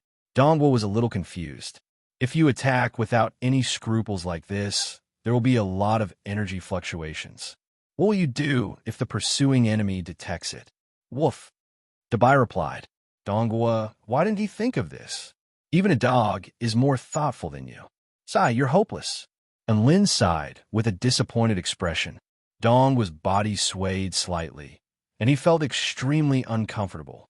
He really wanted to retort, but there was no F***king way to do so. After traveling for a while longer, the passageway became wider and wider. Finally, they arrived in front of a palace with green flames burning within it. The metal gate leading into the palace was tightly shut, and a silver figure appeared before Enlin. Chapter 717. Enlin and Dabai were both dumbstruck at the sight of the silver figure. Big brotherin, am I seeing things? How could this be? Woof. Dabai was extremely excited. You're not seeing things, this is it. Enlin took a deep breath before replying. Dongwa stared at the man and dog with a dumbstruck expression. Why couldn't he understand what they were saying? Gundam 1, Gundam 2, your brother is here. Enlin spoke with excitement in his voice. That's right, the silver figure standing before them was none other than the intelligent robot created from the fusion of bloodline and technology. The silver figure turned toward Enlin and the others, and a smile suddenly appeared on its face. All those who approach this place must die. Bam! The sound of air exploding suddenly erupted. Then, right before the astonished eyes of Enlin, Dongwa, and Dabai, the silver Gundam instantly appeared before Dongwa, and a blue light erupted from the back of its arm as its fist crashed into Dongwa's chest like a cannonball. Boom! The air was twisted and warped by the force of the fist as it swept toward Dongwa with mountain-toppling force. And then, right before Enlin's astonished eyes, Dongwa was blasted flying by a single punch. Holy F***CK! Are our Gundams this powerful? Woof! Dabai yelled as he ran. Enlin positioned himself in front of Dabai, and at this moment, the silver Gundam had already unleashed a fist upon Enlin. Enlin had already activated his divine inspection technique, and he was only just barely able to detect the trajectory of the fist. He unleashed his mountain-quaking fist to take the attack head-on, and the collision of the two fists resulted in an explosion of energy that reduced the rock face within a radius of 100 feet to dust. Terrifying power coursed through Enlin's arm before sweeping through his entire body, forcing him to stumble back in retreat. Is this really the same F***king Gundam as the Gundams? Enlin stared at the humanoid robot before him with astonishment on his face as a numb sensation ran through his arm. This power was already comparable to that of a return to Void Stage mighty figure. The Silver Gundam was just about to follow up with another attack when Sword Chi suddenly swept through the entire space. An azure sword projection tore through the air, piercing toward the Silver Gundam's chest with boundless power. Dongwa finally unleashed his full power this time. This was the full power strike of a return to Void Stage mighty figure, and it was powerful enough to tear through space and annihilate all things. He planned to use this sword to take down Gundam. The Silver Gundam didn't dodge or evade. It just stretched out its palm, and then a blue ion deprivation light screen instantly enveloped its entire body. As the ripples circulated, it released a harmonious and perfect luster unique to technology. The sword light pierced the ionic light curtain, and an extremely terrifying hissing sound erupted. The extremely sharp sword light even tore a small crack in the surrounding space. However, such a terrifying sword slash was unable to cause any damage to the ion isolation light curtain. How could this be? Dong was stared at the scenes unfolding before him with incredulity on his face. He was a peerless sword immortal, yet he couldn't even deal with a mechanical puppet. His voice had only just fallen when the Silver Gundam materialized an extremely dazzling blue sword of light, which had slashed toward Donghua at an extremely fast speed. Donghua raised his sword to defend himself. Whoosh, whoosh, whoosh. In the blink of an eye, the Gundam and Donghua unleashed over 100 sword strikes at the same time. Sword chi swept through the air as a fearsome sword net sliced through space and annihilated all things. Donghua became more and more shocked as the battle progressed. The mechanical puppet's sword techniques weren't stiff in the slightest. Instead, they were extremely intricate, and each and every one of its attacks was imbued with the true intent of the sword. It was as if a peerless sword immortal were wielding a sword. Whoosh! A mysterious and intricate sword projection pierced through all of Donghua's defenses and instantly punctured his lower abdomen. Donghua hurtled back in retreat as he stared at the silver Gundam with shock on his face. He couldn't defeat this mechanical puppet. And Lin immediately charged forward and unleashed his evil-slaying sword upon seeing that Donghua was no match for it. Bam, bam, bam. And Lin unleashed his endless night sword technique from the get-go. The entire space was enshrouded in darkness as sword projections transformed into black streaks of light that swept through the air. His peerlessly domineering sword techniques were able to keep the silver Gundam's sword projection at bay. The silver Gundam suddenly opened its cavernous mouth as it swung its sword through the air upon seeing that its particle sword projection was ineffective against Lin. Boom! Dark purple dragon flames erupted forth with the power to engulf all things, instantly melting the rock formations within a radius of several hundred meters. Lin was caught off guard and was also engulfed by the flames. Thankfully, his skin was quite thick. If he were a normal soul formation stage cultivator, he would have been reduced to a puff of smoke by the dark purple dragon flames. Lin stumbled back in retreat. Cough, cough. Holy F asterisk CK. The power of these flames is on a completely different level. So my Gundams really are fakes? No. A thought suddenly flashed through his mind as a thought occurred to him. Could it be that the Gundams were enhanced in this space? Come on out, my Gundams. And Lin's storage ring flashed, and 2 imposing humanoid Gundams appeared in this world. Kill it for me. And Lin pointed at the silver Gundam and issued a command. The Gundams that hadn't shown themselves for a long time finally had a chance to shine. They charged toward the silver Gundam with boundless might. 2-on-1, we can win. One of the Gundams used a particle sword while the other controlled gravity, creating a seamless combination. However, they had only just begun to attack when the silver Gundam had already appeared in front of them. Its fists flashed with black lightning imbued with the power of annihilation as they crashed toward the 2 Gundams. Boom! An earth-shattering boom erupted as the metal bodies of the Gundams were dented, and they flew back like cannonballs before embedding themselves into the rock formations of the mountain. Lin, my Gundams are fakes after all. In reality, Lin could more or less guess why. Back when he was in the Greenwood Imperial family, Professor Yang, who had given him the Gundam 1 and Gundam 2 energy cores, had told him that the energy cores he had created could only activate about 20% of the puppet's abilities, which meant that this silver mechanical puppet that could insta-kill the 2 Gundams was most likely the real Gundam. Why would a purple star mechanical puppet appear here? Lin didn't have time to figure this out. All he wanted to do now was subdue this Gundam before him and get behind the bronze gate. Yo, it looks like it's quite lively here. Do you need my help, big brother? A crisp voice with a hint of flirtatiousness suddenly rang out. And Lin and Donghua's hearts jolted in unison as they turned toward the cave they had come from. A gorgeous woman with a graceful figure enshrouded in light flew toward them, but her eyes were glued to Lin's body. Sect Leader Lin, I caught up to you. This was none other than the sect leader of the Red Building Valley, Celestial Maiden Fei Ying. Chapter 718. Celestial Maiden Fei Ying was the first to discover Lin's presence, and she didn't want to waste any more time talking.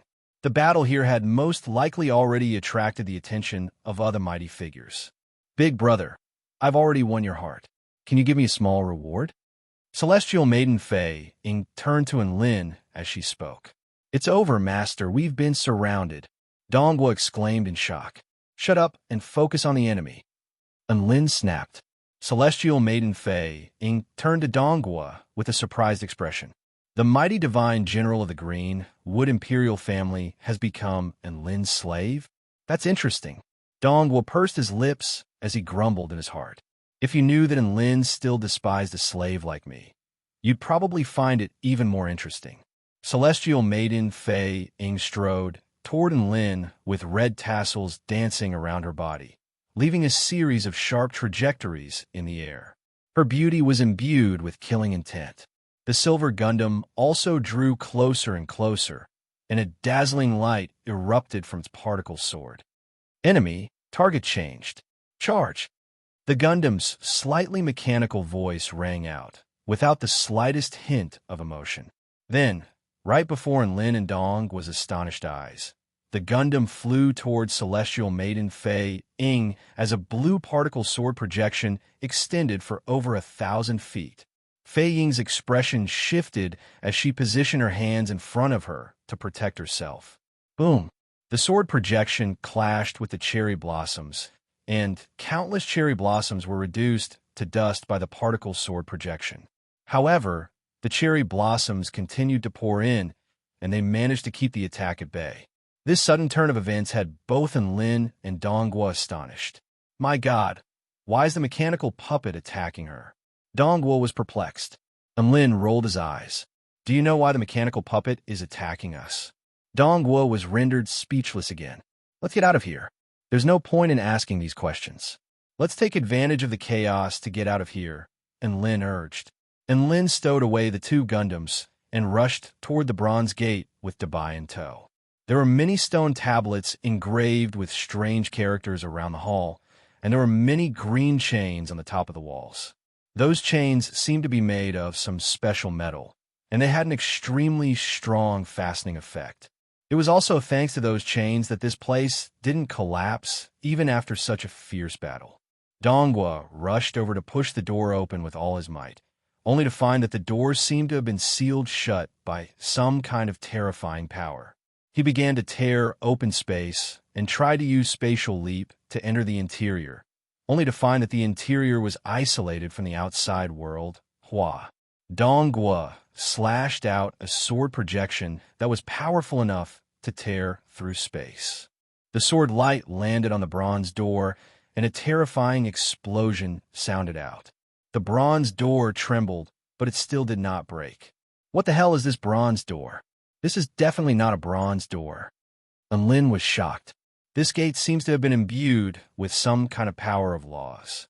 Unless one has mastered the power of the divine Tao, it will be very difficult to break through, Dongwa said with a grave expression. "Let's see if there are any mechanisms that can open this gate," Lin suggested. The three of them immediately began to wander around the hall in search of something special. "Don't even think about getting away," a woman's delicate cry suddenly sounded. A terrifying tornado of cherry blossoms enshrouded the silver Gundam before slicing it apart. Celestial Maiden Fei Ying transformed into a streak of pink light before pouncing toward Lin and the others. She was a return to Void intermediate stage mighty figure, after all, so dealing with a silver Gundam was no problem for her. She didn't want to let the phoenix egg that was right in front of her slip away again. A green sword projection surged forth like a massive wave, but a pink crescent moon materialized in Celestial Maiden Fei Ying's hand, which sliced Dongwa's boundless sword projection in half. Fei Ying didn't stop there as she continued to charge toward Lin. Cherry blossom killing formation, 1,000 flower burial. Tens of thousands of cherry blossoms erupted with a crimson light, exuding a sinister killing intent. They swept toward Lin from all directions. Each and every petal possessed the power to slice through space, and the countless cherry blossoms created an absolute killing formation that left Lin with no chance to evade. This was Celestial Maiden Fei Ying's true killing technique, and her objective was to kill Lin with a single strike. So what if he was more powerful than Dongwa? Even Tendong wouldn't be able to escape from this attack. Black energy erupted from Lin's body as his aura, began to soar explosively. Origin energy of the netherworld. At the same time, a massive sun appeared in the sky from which boundless flames burst forth. Boundless purple flames enshrouded heaven and earth as starlight fell from the sky. Blue flames imbued with the power of burning ice swept through the ground like massive waves. Invisible heavenly void flames were omnipresent, incinerating everything within this space. The great holy flame, demonic star flame, setting moon flame, and heavenly void flame appeared at once to form a sea of divine flames that could incinerate all things. Boom! The entire space was engulfed by terrifying flames. Crimson cherry blossoms clashed with the flames, and the resulting shockwaves caused the space around them to tremor and crumble.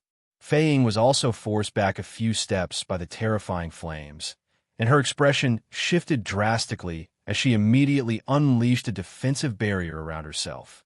And Lin held the high-rank, immortal tool, Divine Flame Bead, in his hand, and a golden flaming dragon swam out from within it. The dragon was like a fish in water within the sea of divine flames, and its aura became even more terrifying as golden scales appeared to have materialized on its body. Roar! The golden flaming dragon let loose an enraged roar as its flaming body broke through the layers of cherry blossoms before pouncing toward the woman. What? You can still retaliate? Celestial Maiden Fei Ying didn't think that a soul formation stage cultivator would be able to do this. Not only was he able to contend with her killing technique, but he still had the power to retaliate. Wasn't he a little too powerful? Celestial Maiden Fei Ying made a hand seal to summon a divine spirit with a white shield in its hand. Boom! The golden flaming dragon crashed into the shield, and waves of flames instantly pulverized all of the cherry blossoms around it, creating a vacuum. Crack! The sound of something shattering erupted, and the shield was showing signs of crumbling. What terrifying power! Celestial Maiden Fei Ying made a few more hand seals in shock. Boom, boom, boom. 3 shields materialized in front of her. However, it was also at this moment that the golden dragon disappeared. The sea of divine flames also disappeared, and Lin panted heavily as he stood on the spot before swallowing a blood spirit pill. Celestial Maiden Fei Ying looked at the 3 shields before her, and she felt like she had been deceived. It was also at this moment that the silver Gundam broke through Fei Ying's trapping formation before slashing its particle sword toward her again. Are you all right, Master? Dongguo ran toward Lin. I'm fine. And Lin waved a hand before looking around at the palace, which had been reduced to nothingness by the divine flames, with only a series of azure chains remaining. I don't think there are any traps left. If there really were any F*King traps, they would have all been destroyed. Should we run in the opposite direction? Dongguo suggested. There was no path forward, so they could only run back. We have another choice. And Lin murmured to himself as he looked at Celestial Maiden Fei Ying.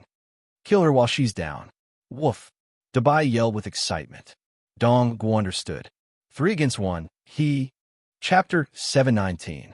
The Silver Gundam's overall combat prowess was roughly equivalent to that of a veteran return to Void initial stage mighty figure, while Celestial Maiden Fei Ying was at the return to Void intermediate stage, so the Gundam was at a disadvantage. However, if Lin and Dongguo were to join the fray, the situation would be completely different. There was a limit to a cultivator's power, and Fei Ying was a little fatigued after a few rounds of continuous battles. How long would she be able to last if she was attacked by multiple enemies? Demon Girl, hand over your life. And Lin roared loudly as he circulated the endless night sword technique with all his might, and he slashed out numerous shocking black rainbow sword lights. Celestial Maiden Fei Ying unleashed her flying flower dance steps to evade the sword projections as a frosty expression appeared on her face. The thing I hate the most in my life is people calling me demonic woman. Finished speaking, she turned her body and used the Imperial Thousand Flowers as a blade, slashing out a dazzling half-arc. The momentum of this attack was extremely great, and the energy contained within it caused space to tremble. Moreover, It carried with it a murderous intent that caused the surrounding air to suddenly freeze. And Lin and the Silver Gundam were both struck by the saber and were instantly sent flying hundreds of meters away. Unfortunately, they were all people with thick skin and thick flesh, so they were completely unscathed after taking a direct hit. Celestial Maiden Fei Ying turned to look at Lin with a dumbstruck expression. She could understand why the Silver Gundam's defensive prowess was so high, but why did a Soul Formation Stage Cultivator have such high defensive prowess as well? This didn't make sense. Just as she was in a daze, a sword light that contained an extremely strong sword intent pierced through the barrier of flowers and pierced towards her heart. Dongguo had been waiting for this opportunity for a very long time. Celestial Maiden Fei Ying had yet to recover from her previous attack, and her mind was slightly distracted, which was when he unleashed his sword to seal the deal. Get lost. Celestial Maiden Fei Ying waved her sleeves through the air with an extremely impatient expression. Her pink sleeves danced through the air like clouds, and as they were pulverized by Dongguo's long sword, she suddenly switched from a gentle stance to an extremely forceful one. She evaded the trajectory of Dongguo's sword at an extremely difficult angle before striking Dongguo's chest. Rumble. His sleeve was like a heaven-shattering sledgehammer, and Dongguo's chest caved in. PFFF. Dongguo threw up a mouthful of blood as he hurtled back in retreat. Dreams were plentiful, but reality was as simple as reality. Never would Dongguo have thought that his decisive strike would result in him being severely wounded and forced to retreat. At this moment, Lin and the Silver Gundam had already pounced towards Celestial Maiden Fei Ying, unleashing a relentless barrage of spell techniques. If it weren't for this tactic, Dongguo would most likely be dead already. Celestial Maiden Fei Ying was becoming more and more impatient. She was unable to take down Lin due to the obstruction of the Silver Gundam and Dongguo. Not only that, but with the continuous high-intensity battles, the power in her body had gradually weakened. If she continued to fight, she would very likely lose. She was the first person to catch up to Lin, so how could Fei Ying allow herself to miss the Phoenix Egg again? With a ruthless expression, she bit the tip of her tongue and was about to use some kind of secret technique that required a price. Oh, so it was here? Found you, he? A voice as cold and gloomy as if it had come from the nine hells, its hoarse voice carrying a bone-piercing chill. Fei Ying hurtled back in retreat, and three black, ghostly faces suddenly appeared within the palace with sinister smiles on their faces. Duan Hunzi, it's you? Fei Ying's brows furrowed as she spoke. That's right, it's me. The three ghostly faces chortled with glee. One of the ghostly faces mocked. Celestial Maiden Fei Ying and sect leader Lin fought for 800 rounds, giving me the perfect opportunity to strike. Huh. And Lin's expression darkened. What the hell was going on? The second ghostly face spoke. Stay where you are and don't move. I'm coming with the smile of the death god. The third ghostly face chuckled. Wait for a minute. Maybe in the next minute, boom. And Lin immediately unleashed a mountain-quaking fist to pulverize the three ghostly faces. Nice one. Celestial Maiden Fei Ying clapped her hands together with a seductive smile. All bad guys who interrupt our flirting must die. And Lin, no matter how he looked at it, Celestial Maiden Fei Ying looked like a seductive woman. Why did she dislike people calling her a seductive woman? However, the ghostly faces had only just exploded when sinister winds began to howl from within the massive hole. Ha ha! These little brats really don't know any manners these days. They're going to beat my little soul to death for no reason. Looks like I'll have to teach them a lesson. Duan Hunzi arrived on a gigantic comical face. His silver hair danced in the wind, and there was a deranged and wanton expression on his face. And Lin's lips twitched at the sight of the comical face. What the hell is wrong with this guy? Huh? Master, another return to Void intermediate stage enemy has arrived. We can't beat him. What do we do?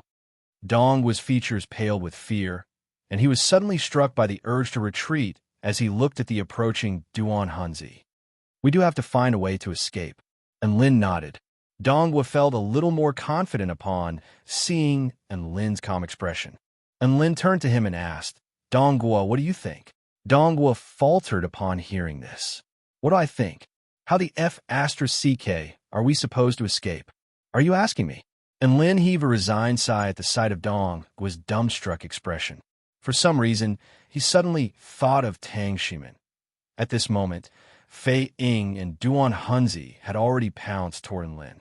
Both of them were unleashing their full power, and they were determined to secure the phoenix egg before anyone else arrived.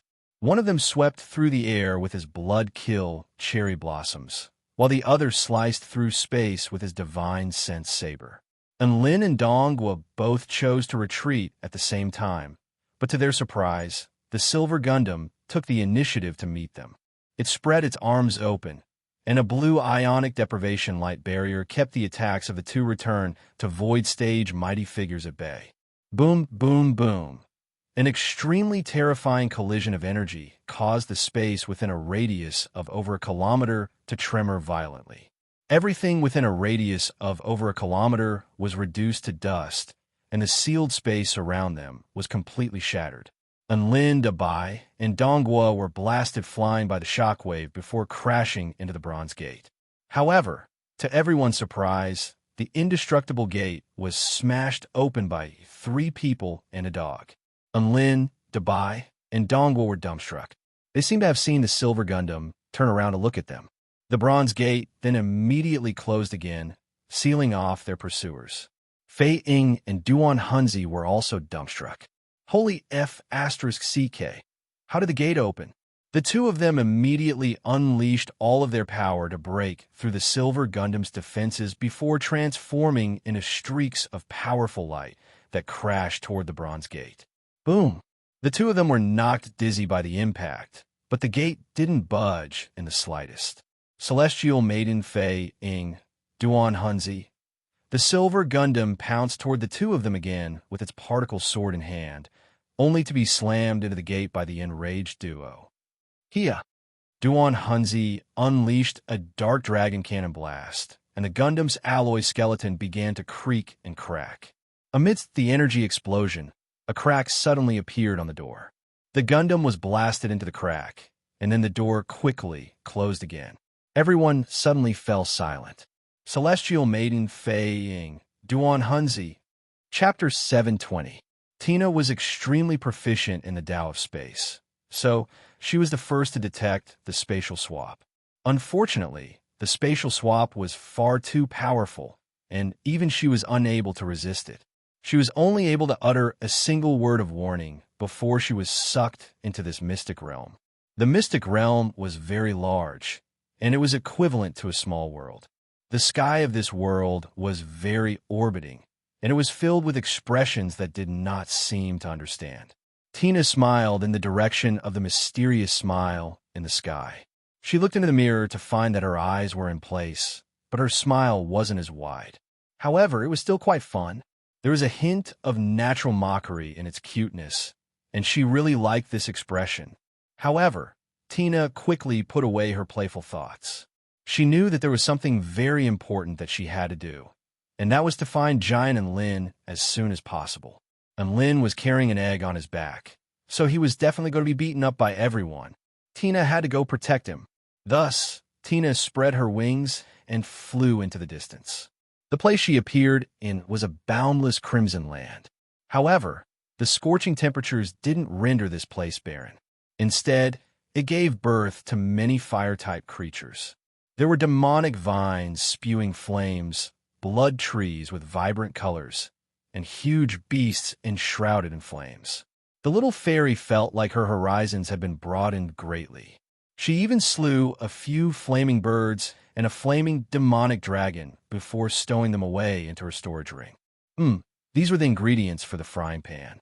These were fire-type meats, so they would definitely be very delicious if they were cooked in a frying pan with some chili peppers. Tina was probably the only one who was still thinking about ingredients among all the living beings that had entered this mystic realm.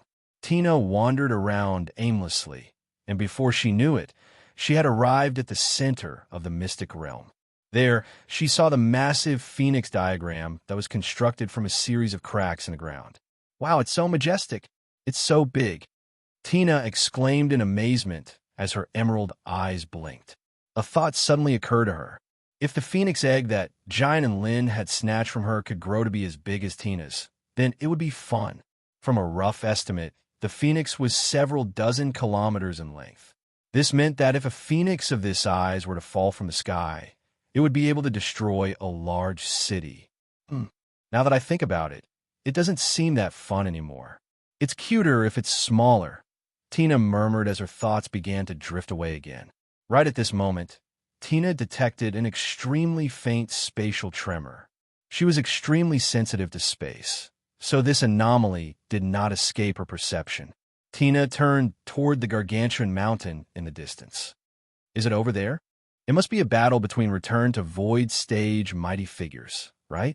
She tore through space and leaped towards the giant mountain without hesitation. Katja! Somewhere on a giant mountain, an extremely petite elf tore through space and arrived in this world.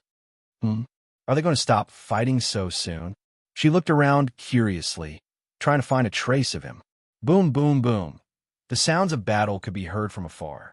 Tina flew toward that direction excitedly, only to discover that two groups of soul formation stage powerful beings were fighting over something halfway up the mountain.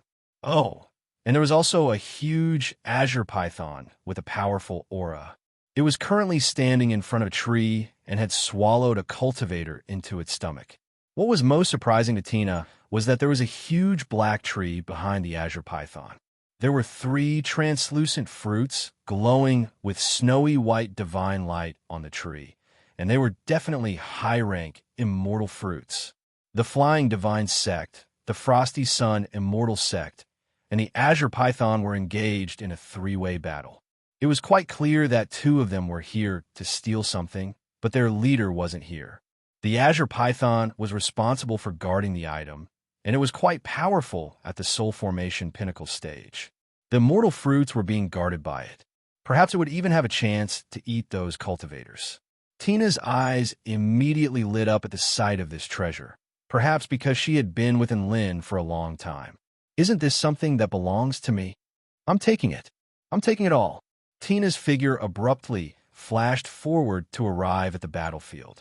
With a spread of both her hands, a white square instantly appeared within a radius of 1,000 meters. The cultivators and pythons within the square were all bound up by a terrifying spatial shackle. The cultivators of the Flying Divine Sect and the Frosty Sun Immortal Sect were astonished as they stared at the uninvited guest before them with shock and horror. Why did a Return to Void stage mighty figure suddenly appear in the middle of a battle? And it was Tina from the 4-9 Immortal Sect, no less. It's over. The fat meat that was in their hands was snatched away, just like that. The group of cultivators wanted to cry, but had no tears. The Azure Python was trembling uncontrollably. Why did a Return to Void stage mighty figure appear so soon after the 3 extremely fearsome mighty figures had left? F***CK off. How was it supposed to guard the immortal fruits now that so many terrifying beings had appeared? There is a massive disparity in power between the guardian beast and the invaders. It was already a miracle that it could even survive. Just as the Azure Python was trembling uncontrollably, Tina flapped her golden wings and hummed a little tune as she flew toward the huge black tree before plucking the fruits. She murmured to herself as she plucked the fruits, 1 immortal fruit, 2 immortal fruits, 3 immortal fruits. Success. Tina has also had a miraculous encounter. All of the cultivators and the python instantly had tears streaming down their faces. This was no F***king miraculous encounter. This was robbery. This was robbery. After plucking the fruits, a thought suddenly occurred to Tina, and she released the spatial seal on the Azure Python. Let me ask you, how often does this tree bear fruits? Tell me the truth, or I'll cut you down with my sword. The Azure Python shuddered in fear, and it seemed to have guessed Tina's intentions as it replied in a trembling voice. This tree bears immortal fruits once every 10,000 years, and it can only be nurtured using the energy of this divine mountain. It can't be nurtured anywhere else. Tina instantly lost interest upon hearing that it would take so long to nurture the fruits. At this moment, the azure python hesitated momentarily before issuing a warning. I advise you to return the immortal fruits to me. Otherwise, you're going to piss off someone you can't afford to piss off. Who is it? Tina asked. She's the ruler of this world, Black Spirit Snake. The azure python threatened. Oh, I don't know her. Tina stowed the immortal fruits into her storage ring with elation. The azure python, she planted these immortal fruits here, so you'd better return them. I don't know why she hasn't appeared yet, but if she finds out about this, you'll face the harshest punishment. The azure python was still not giving up on its threat. Oh, then I'll just return the immortal fruits to her when she comes to find me. Tina replied with a dainty smile. The azure python had no response to this, and could only glare at Tina with rage. That's all for now.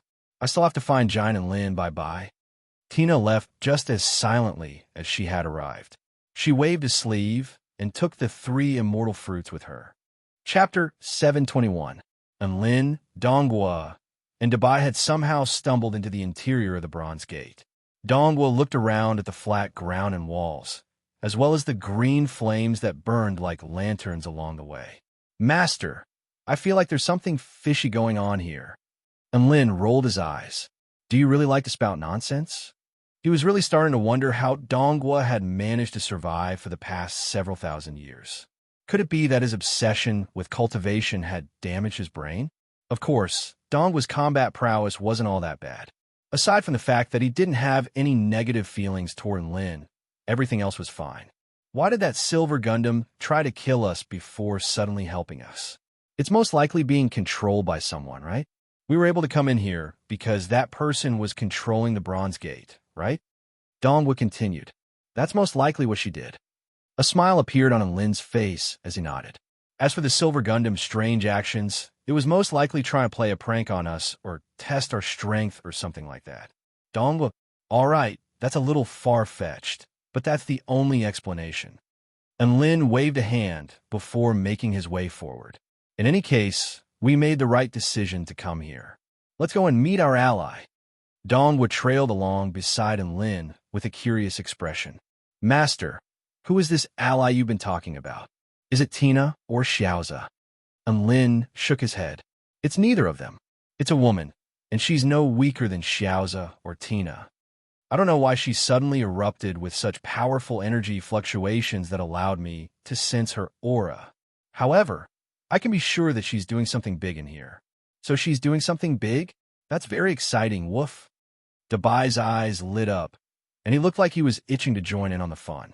The 3 of them continued onward, and the temperature continued to rise from just over 200 degrees to close to 1,000 degrees. At this point, even the rocks on the ground were glowing red. My God, I feel like I'm walking toward a crematorium to self-destruct, Donghua exclaimed. And Lin looked at the man beside him speechlessly. What are you thinking about all day long? Can't you be quiet? Donghua smiled sheepishly and didn't say anything. It was not difficult for him to be a quiet, handsome man. To be honest, he could also be regarded as a real handsome man. His domineering level was a little lower than Lin's, but in terms of appearance, he's still suppressed in Lin. And Lin didn't know what was going on in Donghua's mind, or else he would have pummeled him again. ZZZ. A super light particle energy beam suddenly appeared in front of him. Those rays of light were like the most terrifying sharp swords, piercing through the void and splitting the space apart, causing people to shrink back at the sight of it. What a terrifying energy formation. Even a return to void stage being wouldn't be able to withstand such a high density of energy. Donghua exclaimed in shock. Can your spatial power separate this energy? And Lin asked. Donghua raised his hands high into the air, and a burst of spatial fluctuations erupted as if an invisible spatial barrier was trying to keep the super light particle energy beam at bay. However, the sound of glass shattering erupted, and everything returned to normal. No, this energy is too powerful, Donghua exclaimed in shock. And Lin, he felt like he shouldn't have asked Donghua if he could do it.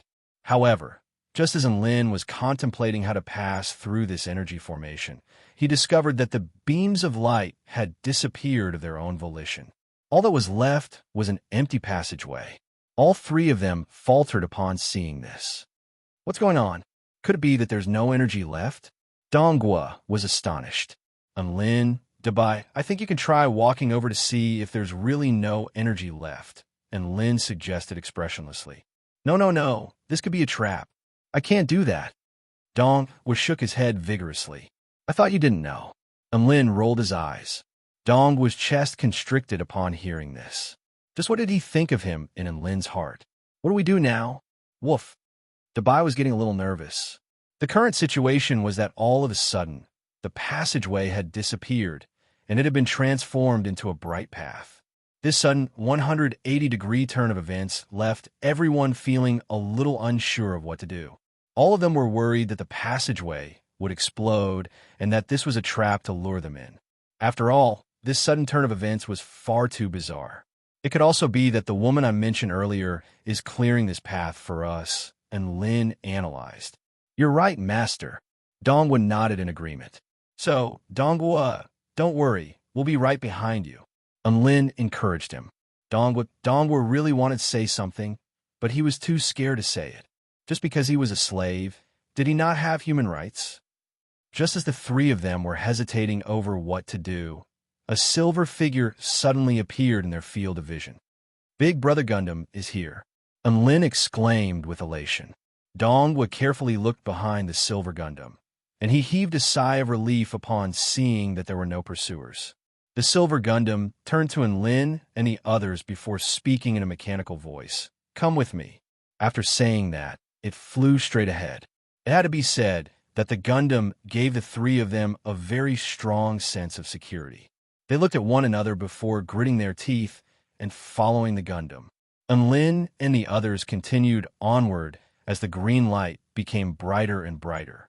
They encountered a few forks in the road, but they followed behind the Gundam without any hesitation. Soon, they came out of an intersection and arrived at an extremely vast area. This was a very large space with a length, width, and height of over 3 kilometers.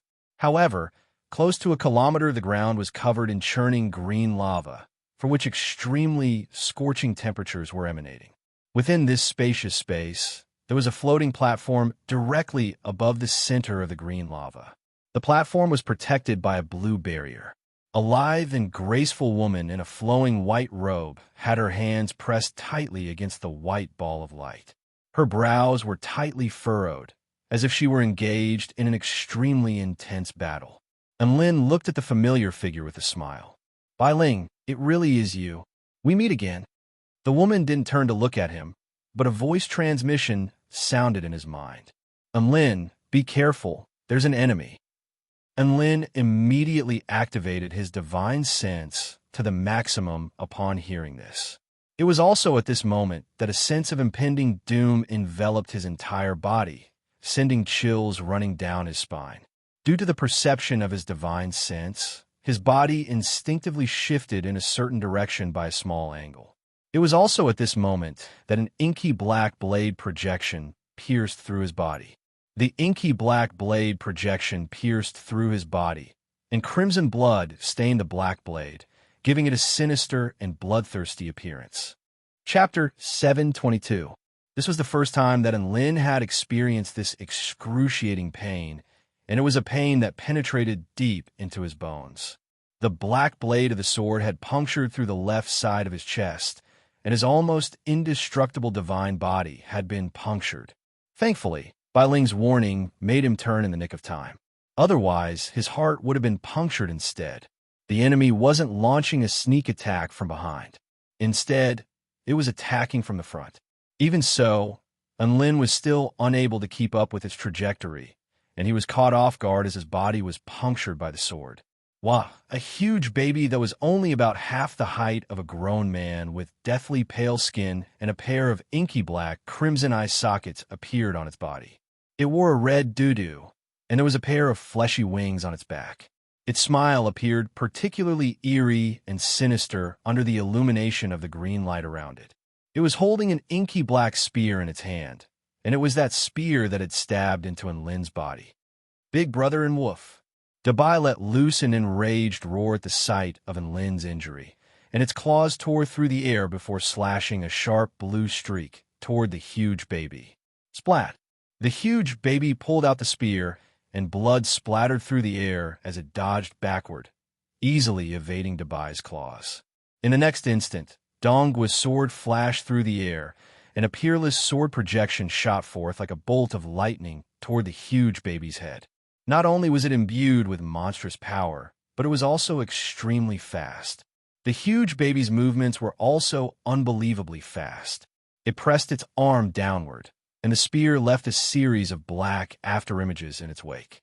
This was a simple vertical slash, but it was imbued with the true intent of the Great Tao, thereby reducing the sword projection into specks of light with ease. Dongguo was a little dumbstruck. Why was it that every single one of his attacks was so easily nullified by his enemy? It was as if his return to Void Stage cultivation base was a fake. A bloody hole appeared on Lin's body, and his evergreen technique immediately began to automatically regenerate his injuries. However, he didn't have time to wait for his injuries to fully recover. Instead, he pulled out his evil-slaying sword and cooperated with Donghua. However, an indescribable burst of gravitational force suddenly descended upon his body, causing his bones to creak and creak. What was going on? And Lin was horrified. The terrifying gravity caused his movements to pause. Just as he was about to use the origin energy of the netherworld, a series of green, metallic chains wrapped tightly around his body, including his hands and legs. Gundam, you did this? And Lin turned around in disbelief and looked at the silver Gundam behind him. The silver Gundam was releasing gravity with one hand, while the other hand was releasing chains that contained extremely powerful sealing power. Let go of brother and Woof. Dabai pounced at the silver Gundam, but the Gundam opened its mouth and unleashed a terrifying blast of air, causing Dabai to vomit blood and fall to the ground. Dongguo was scared ***, and he immediately retreated to defend himself. The sudden change put the two people and the dog in a desperate situation. None of them had expected the silver Gundam to suddenly rebel and target them. Dongguo let loose a torrent of abuse. ***, was this mechanical puppet crazy? It tried to kill us first, then it saved us, and now it's trying to harm us? Is there something wrong with its brain? Perhaps it wasn't here to save us in the first place. Instead, it was trying to lure us here, and Lin gritted his teeth. He used all of his strength to try and break free from the chains, but he didn't know what the chains were made of, but he was unable to break free with brute force. Clap, clap, clap. At this moment, a crisp clap sounded. That's right. The first battle between this purple star mechanical bloodline creation and you guys was just a prank of mine. As for helping you fight off your enemies, it was also because I wanted to get rid of those annoying flies. A woman with an extremely perfect figure and facial features slowly made her way toward Lin. Her long black hair danced behind her, and her dark and deep beautiful eyes exuded a strange charm. A faint smile hung on her pretty and flawless face. The majesty of a superior and the playfulness of a girl next door were harmoniously combined. In any case, everything I did was to get you here. After all, I'm the one in control of everything. The woman made her way toward Lin, and a faint smile appeared on her face as she raised Lin's chin with a finger. Long time no see, Lin. Lin took a deep breath. Black spirit snake? What are you doing here? That's right. This woman was none other than the black-haired beauty he had met on Earth. At the time, they were still discussing how to maintain world peace. So how did she suddenly become the antagonist of this world? Why am I here? Black Spirit Snake chuckled. This world is my mansion. Can't I come here for a vacation? Lin, what the ****? Whose mansion was in the same world? Oh, Tina's mansion was. Then why did you capture me? We don't have any vendettas, do we? Lin asked with a resigned expression. Hee, no vendettas. Black Spirit Snake chuckled before turning toward the box on Lin's back. It's just that this phoenix egg belongs to Her Majesty. Thank you for bringing it here. You've saved me a lot of effort. Lin's body shuddered upon hearing this. So this phoenix egg was her target? That made sense.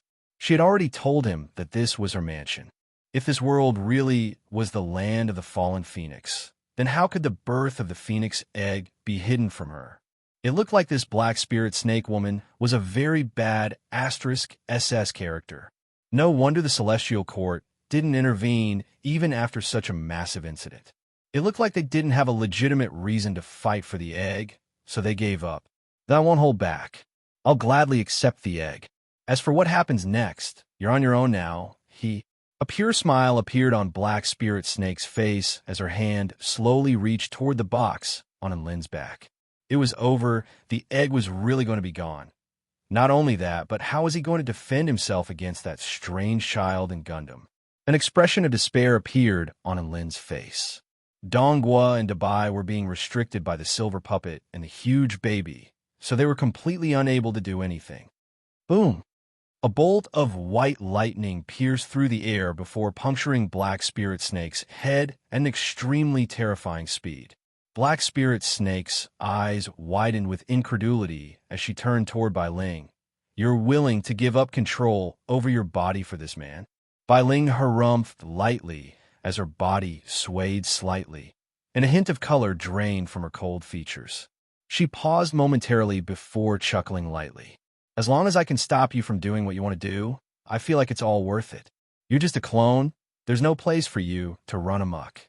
Lightning wreaked havoc as Black Spirit Snake body exploded into a cloud of black mist before disappearing from heaven and earth. Bai Ling then slashed a white line through the air toward Lin, and a peerless white line sliced through the chains binding Lin in half. Lin, hurry up and get out of here.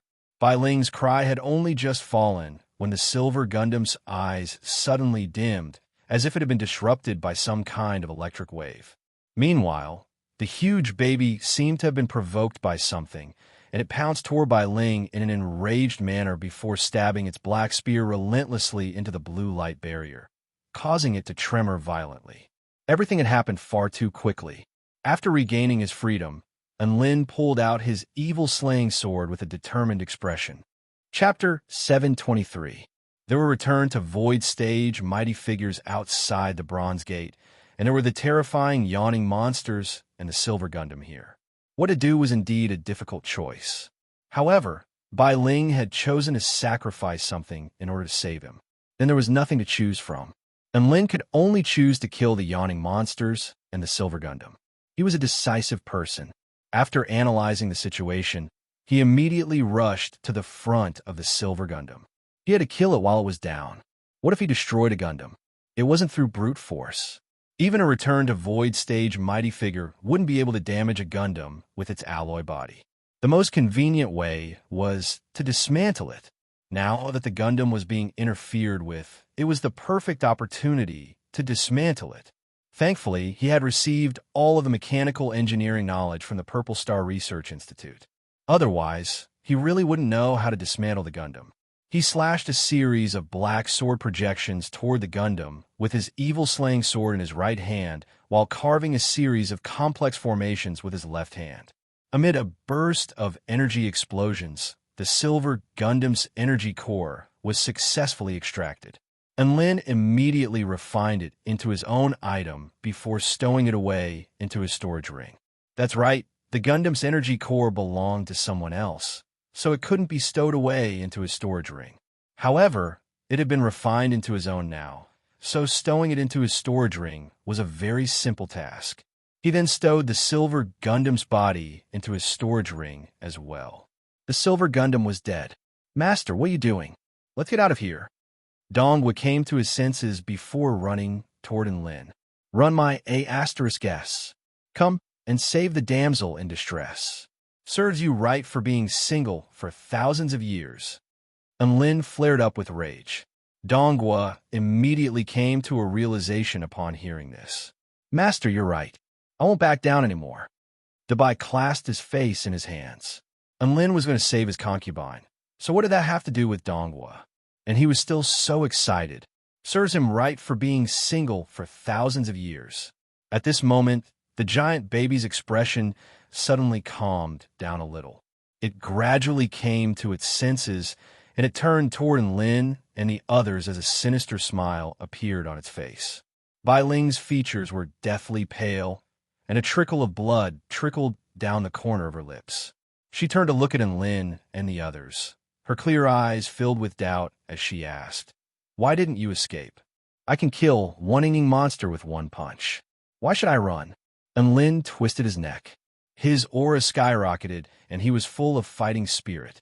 A sinister gust of wind blew past, and the giant baby had already appeared in front of Lin. And Lin's heart trembled.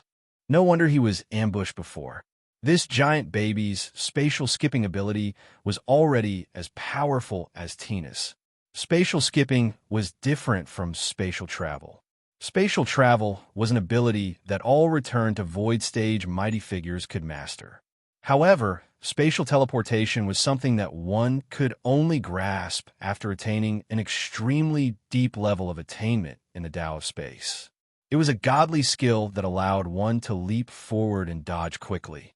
Without tearing space, one could directly cross short distances. If one used it well, they would become extremely terrifying. And Lin unleashed his origin energy of the netherworld, and his aura was close to that of a Return to Void stage mighty figure. He then activated his divine inspection technique to evade the giant baby's black spear in the blink of an eye. He took a step to the side, and his foot created ripples that crushed the ground within a radius of over 100 meters. A golden lotus insignia flashed on his forehead, and his fist was enshrouded in golden light as he launched it toward the giant baby's head. At the same time, he also activated the vast power of the earth. The monstrous baby reacted with terrifying speed, and it also clenched its other hand into a fist. A white halo revolved around the surface of its fist, and Lin could sense an extremely holy aura emanating from it. What kind of experience was it to sense the aura of an angel from a giant baby that looked like a ghost? The two fists collided in that instant. Boom! An earth-shattering boom erupted as a shockwave of energy swept through the air for several kilometers. Green lava churned violently, and the rock wall was pulverized to reveal the metallic barrier with a green light revolving around it. And Lin was blasted back like a cannonball by the earth-shattering force before crashing into the metallic barrier. He almost threw up a mouthful of blood from the devastating impact. So powerful. He had clearly unleashed his full power, but he was still slammed into the wall by a single punch. Bai Ling was unable to free herself, and she turned to look at Lin out of the corner of her eye. Her lips twitched upon seeing this. One punch to kill a baby monster? Wasn't Lin that baby monster? The giant baby was also knocked back for some distance, but it was in a much better condition than Lin. It was also at this moment that a dazzling long sword tore through the air before stabbing toward its heart like a bolt of lightning. Donghua had chosen the perfect opportunity to strike again. This sword strike was extremely powerful, and it was imbued with extremely profound sword intent, as if it were a heavenly sword capable of slicing through the heavens. A hint of impatience appeared on the giant baby's face as a black halo suddenly appeared on the tip of its black spear. Immediately afterward, sinister winds howled and countless ghosts wailed as boundless darkness emanated from the tip of the spear before extending into the air. At that moment, Donghua felt as if he could see a boundless abyss of despair. Whoosh! The inky black spear swept horizontally toward Donghua's sword, and the power of darkness created a black line that sliced through heaven and earth, instantly pulverizing Donghua's sword technique. Immediately thereafter, it was as if darkness had descended upon Donghua's Return to Void stage body. PFFF. Donghua's body was almost sliced in half, and he hurtled back in retreat as blood gushed from his mouth. Donghua's opportunistic attack had failed again, and the consequences of his failure were extremely tragic. If he were to be chased down by the giant baby monster, he could very well die. However, his attack wasn't completely pointless. At the very least, he had bought Lin some precious time. Did it take time to insert the blood essence into the energy core to establish a connection and rebuild the heart network? Yes. Did it take time to insert the energy core into the Gundam's chest and activate it? Very much. Dongguo had managed to stall for time, and his sacrifice was meaningful. And Lin looked at the giant baby hovering in the air with a smile on his face. Go, Gundam 3, kill it for me. A silver Gundam stood proudly beside him with a terrifying aura that threatened to tear the heavens apart. Yes, master. Gundam 3 spread open its hand, and a particle sword shot forth as it tore through the air toward the giant baby monster. Wah! The giant baby monster cocked its head to the side, and a crimson light flashed through its eye sockets. Gundam 3 swung its particle sword through the air to create an impenetrable sword net. The giant baby monster's body flashed, and it evaded Gundam 3's attack with an extremely contorted movement technique before appearing directly above Gundam 3. A white halo appeared around its fist, and a holy aura filled the air as its fist fell. Boom! The space around it trembled and shattered with earth-shattering might. Gundam 3's entire body seemed to have been flattened by the power of the fist, and it plummeted to the ground, where a gargantuan fist indentation was left on the metal floor. Immediately afterward, it unleashed a frenzied barrage of punches. Boom, boom, boom. Gundam 3 threw up mouthfuls of motor oil. It was completely powerless to retaliate. Lin, Chapter 724. Lin knew that he couldn't hold back now. Even the domineering Silver Gundam was completely outclassed by the giant baby. If things continued to drag on like this, it was very likely that it was going to be crushed by the giant baby. There was no time to hesitate. Lin sheathed his evil-slaying sword before pulling out a long sword from his storage ring, from which a frosty aura emanated. The blade of the sword was snowy white and exuded extremely powerful energy fluctuations. This was an intermediate-rank spirit tool, the Frost-Sealing Cloud Sword. An extremely fearsome sword-intent soared into the sky. Bam! The Frost-Sealing Cloud Sword shattered. 6 strikes of the War God, Sword Burial. The shattered blade wailed with anguish as all of the essence unique to an intermediate-rank spirit tool was completely activated in that instant, and the entire space around it was frozen solid by the frosty sword intent. As the sword light shone brightly, heaven and earth became as vast as snow, and the frighteningly green light was suppressed. Whoosh whoosh. 2 chains formed from the shattered blade of the sword pierced through the air before binding onto the giant baby's arms. The power of frost and the power of sealing. Heaven and earth crashed down upon the giant baby. Wah! The giant baby's expression shifted slightly as it began to struggle, but it was unable to break free. After all, this technique was worth at least 150,000 spirit stones. Lin's storage ring flashed, and a black longsword appeared in his hand. The body of the longsword was inky black, but the blade was crimson, from which terrifying black lightning flashed. This sword was known as the Kuan Wu Divine Lightning Sword, and it was forged from the spine of a Return to Void Stage True Demon. It was a high-rank spirit tool that was imbued with extremely fearsome destructive power. 6 strikes of the War God, Sword Burial. Bam! The Kuan Wu Divine Lightning Sword shattered, and the black shards and crimson shards symbolized destruction and death. A mighty true demon projection appeared in the air before opening its crimson and crimson eyes.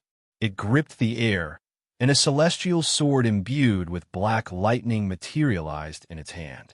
Killing intent surged from its body, and vital energy surged for 3,000 meters as boundless power converged upon the sword. Crack! The space around it was unable to withstand the boundless sword might and began to crumble. The true demon projection slashed its sword down upon the giant baby, which had been temporarily restrained by the frost-sealing cloud sword. Rumble! Divine lightning exploded, and the peerless sword projection was imbued with boundless destructive lightning, tearing open an indescribable rift in space before crashing directly into the giant baby's body. The explosion of lightning and the terrifying sharpness of the sword light caused the entire space to tremble. The cloud chain also collapsed because it couldn't withstand the terrifying energy.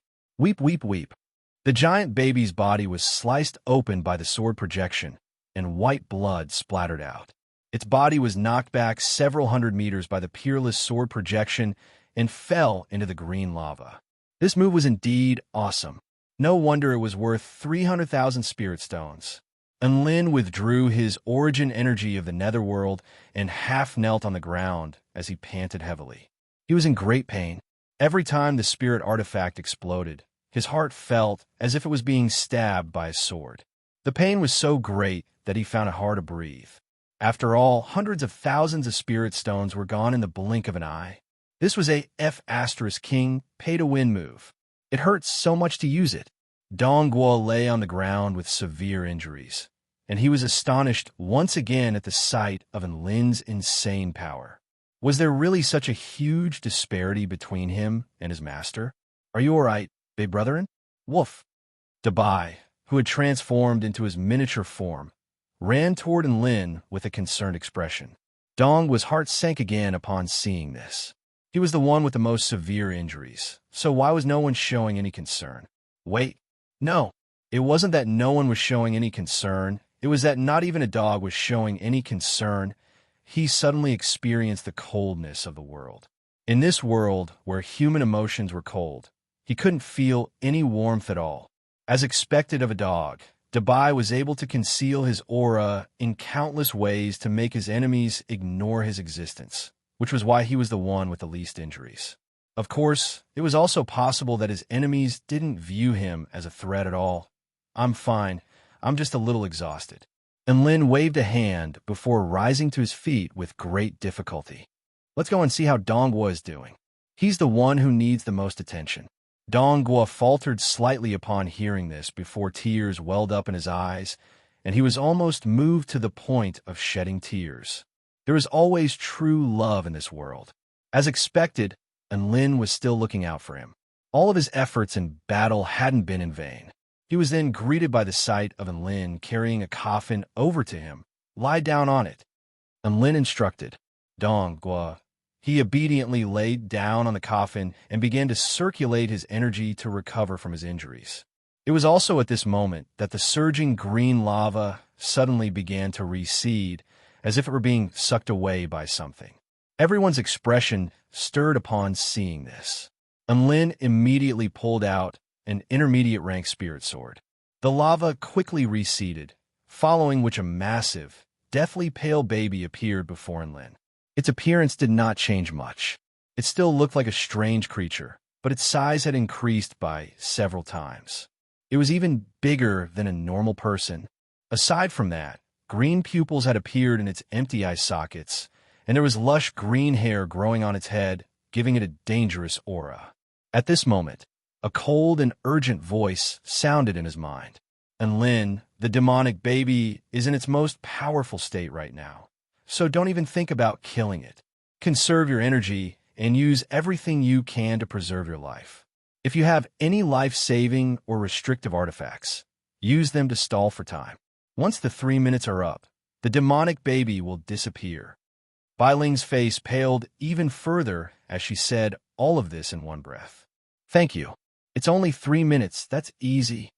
Lin made an okay hand gesture toward Bai Ling, indicating that she didn't need to worry. Speaking of which, the demonic baby was such a lame name. It wasn't even as good as the name Ing Monster. The green lava had been completely sucked dry by the demonic baby, revealing a series of strange vein patterns that resembled some kind of spell formation. Unfortunately, Lin couldn't understand what they were. Ing. A smug smile suddenly appeared on the demonic baby's face as it stared at Lin with a cruel expression. That's right, Lin was the one who had injured it. The first person it wanted to kill now was Lin. Lin was given a fright by the demonic baby's cries. When it was small, the demonic baby's cries were like a spoiled little sister's. It was a little strange, but at least it was pleasing to the ear. However, the demonic baby's cries were like the cries of a burly man weighing over 100 kilograms. F*CK. So scary. Trash. Eat my sword.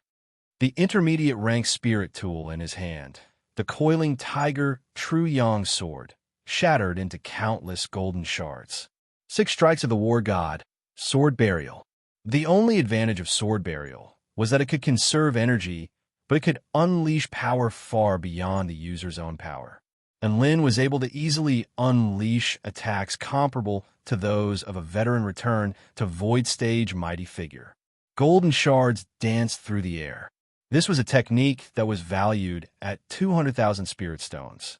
It was forged from the true flames of an ancient immortal beast, the Golden Fire Tiger, and it was imbued with the power of pure yang as well as the peerlessly domineering power of the Golden Fire Tiger. Roar! A gigantic golden tiger, exuding a primordial aura, appeared. Its roar suppressed everything around it, stirring up tempestuous waves in space. It suddenly pounced toward the demonic infant, and its tiger claws flickered with golden light.